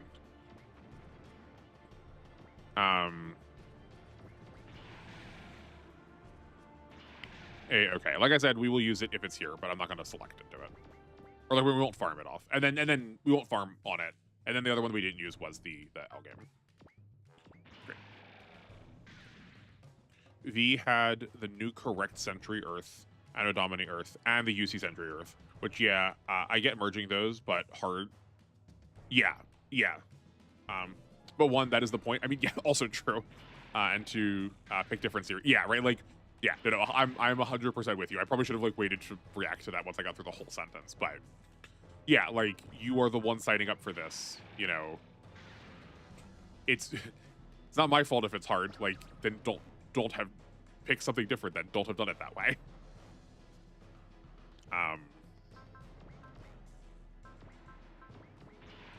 Because I don't think they have like every series at their fingertips, right? Like I'm not so ignorant as to say that, well, they can just like pick whatever series they want, right? Like licensing does not exactly work that conveniently.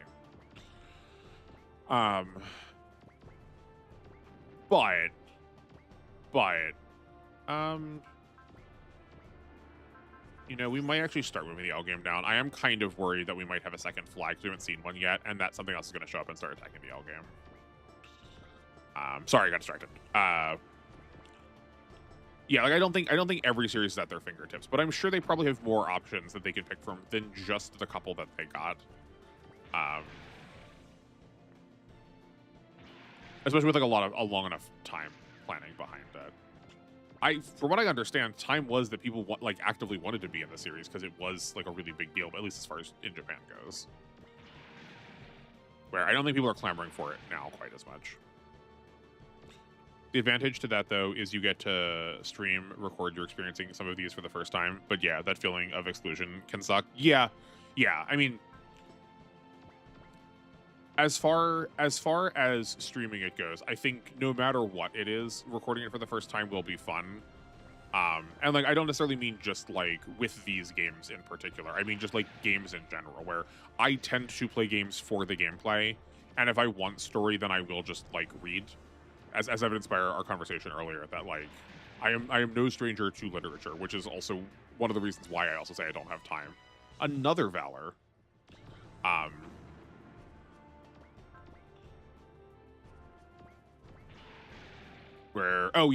So I feel like I have sort of like separated those two off. But in a way that like I'm also very, as based on that last conversation, very acerbic to academic spaces too. That people who like the very formalized, well, we've already done this way, just like keep doing it that way, kind of rhetoric, kind of logic. I also regularly fight with because they are not interested in seeing the forest for the trees, or the trees for the forest, I guess, depending on the directionality you want to use that. Yeah, but like I've like weirdly compartmentalized my interests. I have all of them, but just like never at the same time, and that's like not how a lot of people do things.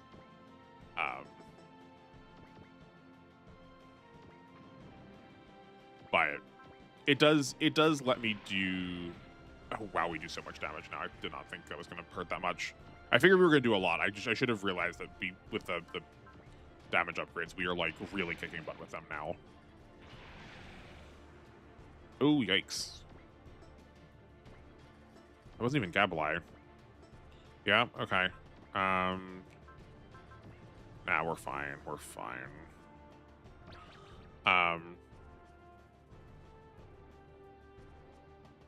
But like even as far as YouTube goes, just I don't think my channel's ever going to have the like largest numbers. Specifically because I am probably approaching this in the way that a lot of people don't. I am sick to death of seeing YouTube channels go like, we're not here to talk about the mechanics, we're just here to talk about the story. You can find that so many other places if you want to on the internet. Like, I don't actually think that you can. I think most people tend to be around for the story, or at least the like integration of the two.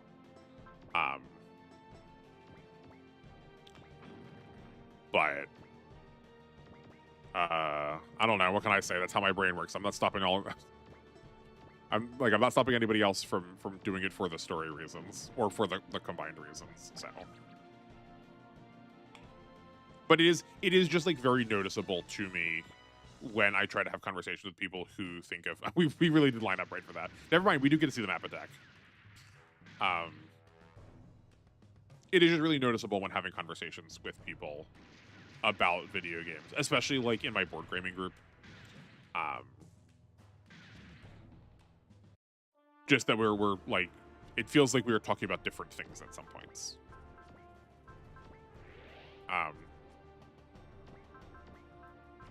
Which is not even to say anyway that like as if those are like singular unified opinions too. Right, where like if I'm looking for a story, I also need that story to be like new or say something different. Where a lot of people don't mind a story that is just rehashing things with which they are already familiar because there is comfort to that like repetition or that familiarity. Where for me, I couldn't stand. Z Onwards is where they get really lazy about using multiverses and hand-waving isekai series into the main worlds and the game is set in. That's really unfortunate. Because I think Z a lot of people really like for I guess for mechanical reasons then. But like if I've looked up like hardest Super Robot Wars game, I think a lot of people point to Z if you're like getting all of the SR points in those.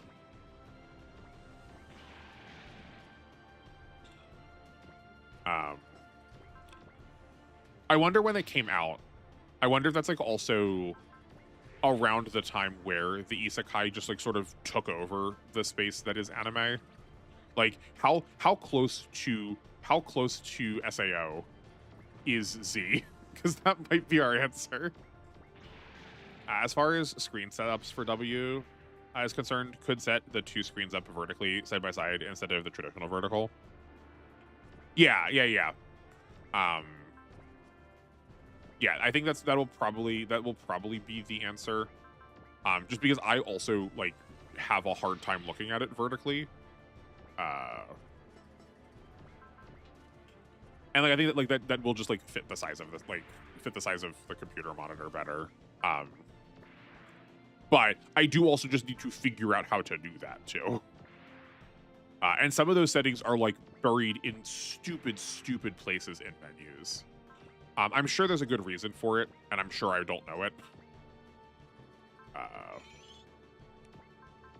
but I am usually really bad about like pushing my time to the like absolute like limit. And like that's not a thing I can wait for 5 minutes before getting on stream.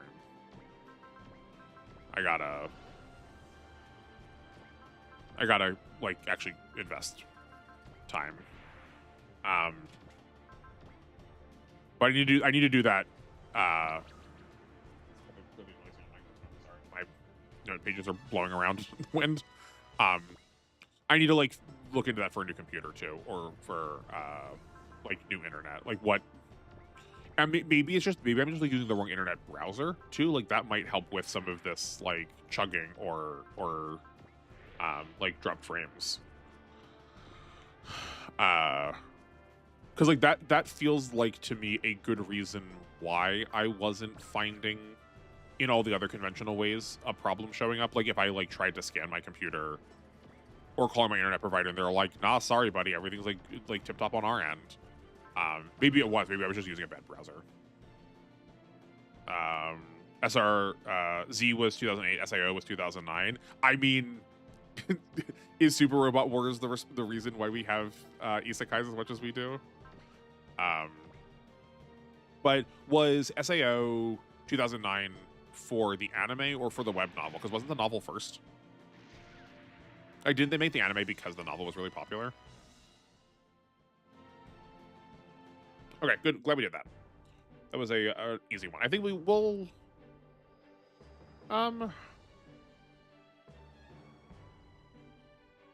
We'll see if we jump into the next one. Actually, hold on. No, this is what our resources are for. Let me open up Akarasu and see if I can get a picture of what the next objective is. Right? Because if I can see that we have like 6 objectives we need to go through, then we probably aren't going to be starting this one. I guess we have a half hour left. I guess this is like perfect time for unit analysis anyway. I don't know what I'm griping about, but let's see. We just finished the Yaman clan. We can. Oh, actually, okay, no. I do want to wait because I want to be able to think about the next scenario, sub-scenario 21, a lot. If we finish it in 7 turns, we will get a bat shoe for free. The game will just give us one, and we probably rather want that. So we'll save that for next time. We did get another pilot in the middle here. Here we got Ama. She's also in an Alon right now, but she is the one that has money on her for this group. So we're probably going to try and get a lot of use out of her too. Now that we have like a much larger squad, we could probably start affording to use some of our spirits on fortunes to like actually start building up our resources. I also don't hate the idea of saving our money for investing into a bat shoe because that'll probably carry us for a while. Like I don't know how many more L-Gaim units are better. And I know I made the list, I should look at that again, but I don't remember how many of the later L-Gaim characters we get. Or the robots we get are generic or not. Like I know you get a lot more, but I kind of think like the Novel Desert or like the Ashura Temple are uniques. So they wouldn't be appropriate for this challenge. Let's save that in our normal way. The Weeb novel would have ended in 2008. It started like early mid 2000s. Yeah, I don't think the web novel was as much the harbinger of this. Every other series is an isekai, but there is like definitely a confluence of events that all happened at the same time there. I don't think it's an accident. He has also learned more. So for the amount of series it's included, nope, that's true. That's right. As you say that's true. A lot of fan favorites as well as having the squad system, like the alpha games. Also, Z is the one that fixes Destiny to a lot of people. I wonder what fixes means. Maybe we can answer that if we get to Z. Also, I didn't realize that the alpha had squads. Is that going to be a thing that shows up for just like beyond Alpha 1? Is that like into the later ones? Due to 1, you play with the Minerva crew as the main SD representatives. Okay. Unlike the anime that switches you over to the Archangel halfway through. Yeah, okay, I get that. Yeah, that makes sense. And 2, Shin getting a proper support network and making friends with Camille and everyone, including other mech pilots, calling out Kira on his garbage. Yeah, that's fair. Okay, I understand what you mean about fixes, because I do think people are grumpy. People respond badly to the way that like how Shin is characterized and how the story, like the perspective that the story takes on it. So if you want that, if you feel like that is a thing that needs to be fixed, then yeah, okay, I could see where that is a valuable correction. I think, in fact, that is like one of the reasons why I like Gundam, that perspective really matters in how we tell narratives and how we think about like what qualifies as good. Like that's why I think like 0079, Zeta Gundam, and Double Zeta Gundam are like a perfect trifecta, that we see the perspective from the world from the perspective of like Amuro tries to be a like centrist outsider, kind of, at least in part for the first part, where he is part of like a militarized colony, tries not to acknowledge the fact that his father like works on weapons, and is like very propagandized, but also thinks that he isn't. Zeta Gundam is like Camille leans into the propaganda and like fully accepts the like rhetoric of war, and then Double Zeta is the like existing outside of space and like how people profit from being of like how people can opt into being othered in relationship to a war to profit. So like even if Kira is deeply flawed, or like Shin, if like a lot of Shin's behavior is causal through larger systemic problems, like I think that says something really interesting and good about the world, but I also see why people wouldn't necessarily want that to be like the thing that's happening with their story. Okay. Yeah, we'll call gameplay for today. So yeah, I want to find that other game series I talked about, just so I don't like leave us all hanging, in case you really like the idea of like group squad based stuff. But there was also the new Gundam from Gundam 8s that I want to look at too. I'm going to use Soul Nomad and the World Eater as a reference point. Because I think if I do Unicorn Overlord, it's just going to give me more Vanillaware stuff.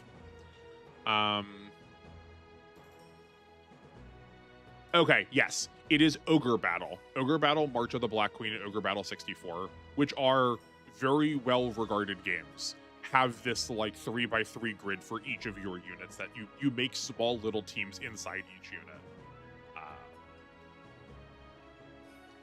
It's a lot of fun. I would also just like generally stand behind pretty well anything that NIS America does in terms of gameplay. I guess in terms of gameplay and in terms of story. They take hypersexualization to the extreme, but I also think they're one of the companies that, for the most part, not so much as recent, but for the most part up to like the mid 2010s, they also say something with it. So it's also why like they kind of get a good vibe check from me. But a lot of their stuff is really well designed, and there's a lot of deep systems you can lean into, and there's so much there to do. Okay, so what was the name of the new manga? Was it Gundam 8s? Oh, just one singular 8. Okay. There's nothing suspect on this screen, I don't believe. So we can go to main monitor. Also, Harry Ord tells Kira his way of rushing into battlefields, shouting, "Stop fighting!" and lasering everyone. It doesn't exactly help much because, well, now the fighting forces are crippled enough. Yeah. They're crippled enough to be picked off by enemy side, while Kira is still busy doing his own thing.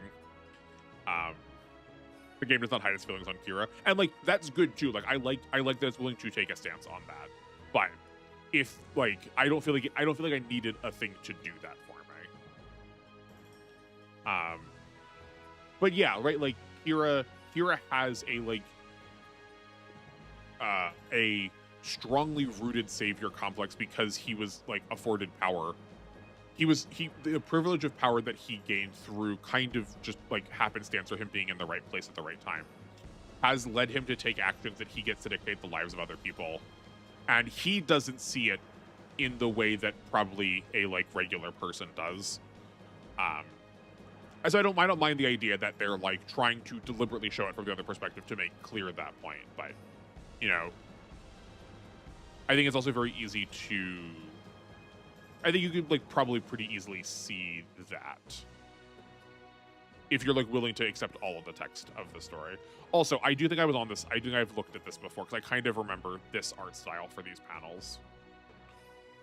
I think I don't want to look at the aliens exactly right yet in case people also don't want to see them, but I remember thinking there was a little bit of like, it kind of reminded me a little bit of All You Need Is Kill. Yeah.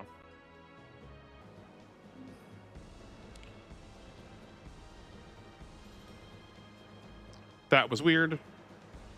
Okay, sorry, I lost that for a second. I don't know what got cut out there. Apologies, but that was the same problem I had before, which is different than what it has done in the past. I think that was the wind. I can like hear like almost a tornado outside. And a lot of the lines here.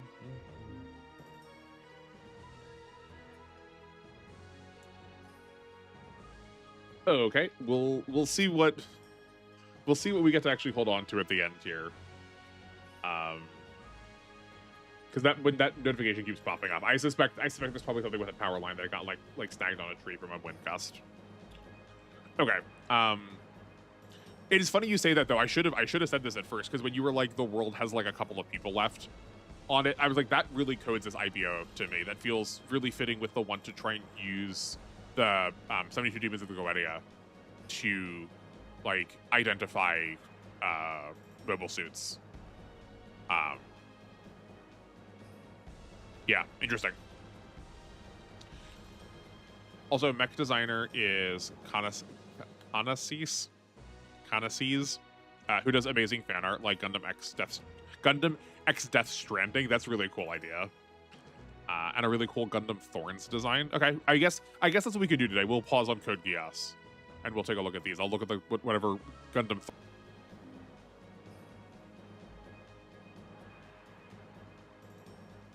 Okay, well,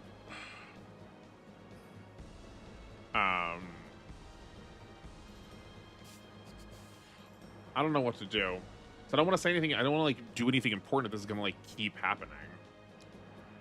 All You Need Is Kill is a much superior Edge of Tomorrow. Oh yeah, no, the movie's not worth your time. Read the manga. The manga's so short anyway. It's so much better. I was so pumped when I heard the movie was coming out. I got like,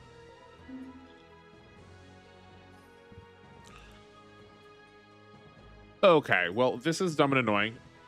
Before I disappear again, I guess we're just going to end stream now because this is going to keep happening, I think.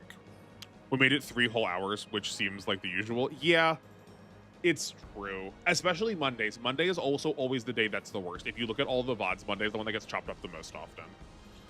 I would not be surprised if, like, my area is, like, this is when my internet provider, like, does, like, maintenance on it or something. But like I said, there's one particular power line, or that I know, or like one particular line that's like supplying internet, that is next to someone's house around here that I know gets stuck on a tree regularly. People have to like come and like untangle it. That buggers up my internet for a while. So I think that's probably what's happened.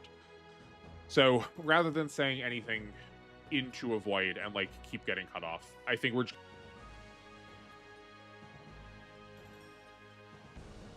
normally at like 1 or 2 in the morning. Yeah, like at a reasonable time when fewer people are going to be doing things, rather than like, I don't know, 7, 8 o'clock for my time where people would like be coming home from work and like want to use their computer. But this is really obnoxious. It happened again. So I guess we're going to cut things here. Thank you everyone so much for watching. I really appreciate you being here. Thank you for sticking with me. I hope this goofier project is enjoyable. Thursday is still technically why, but we're going to be doing the nuts and bolts parts of things. So if you are less incentivized about me talking through math or just like watching me sit and do calculus for a little bit, then the upcoming Sunday, yeah, a week from yesterday, then we will be starting W for the like long-term series, and then this Friday will be Fantasy Maiden Wars for the first time. So we got a lot of new stuff coming down the pipelines, and then still regular alpha on Wednesday. So you got all that to look forward to. I appreciate you being here. I appreciate you watching in the VODs and live. And if I don't catch you in one, hopefully I'll see you in the other. Take care, everyone. Enjoy the rest of your night and make meaning out of the rest of your day. Goodbye.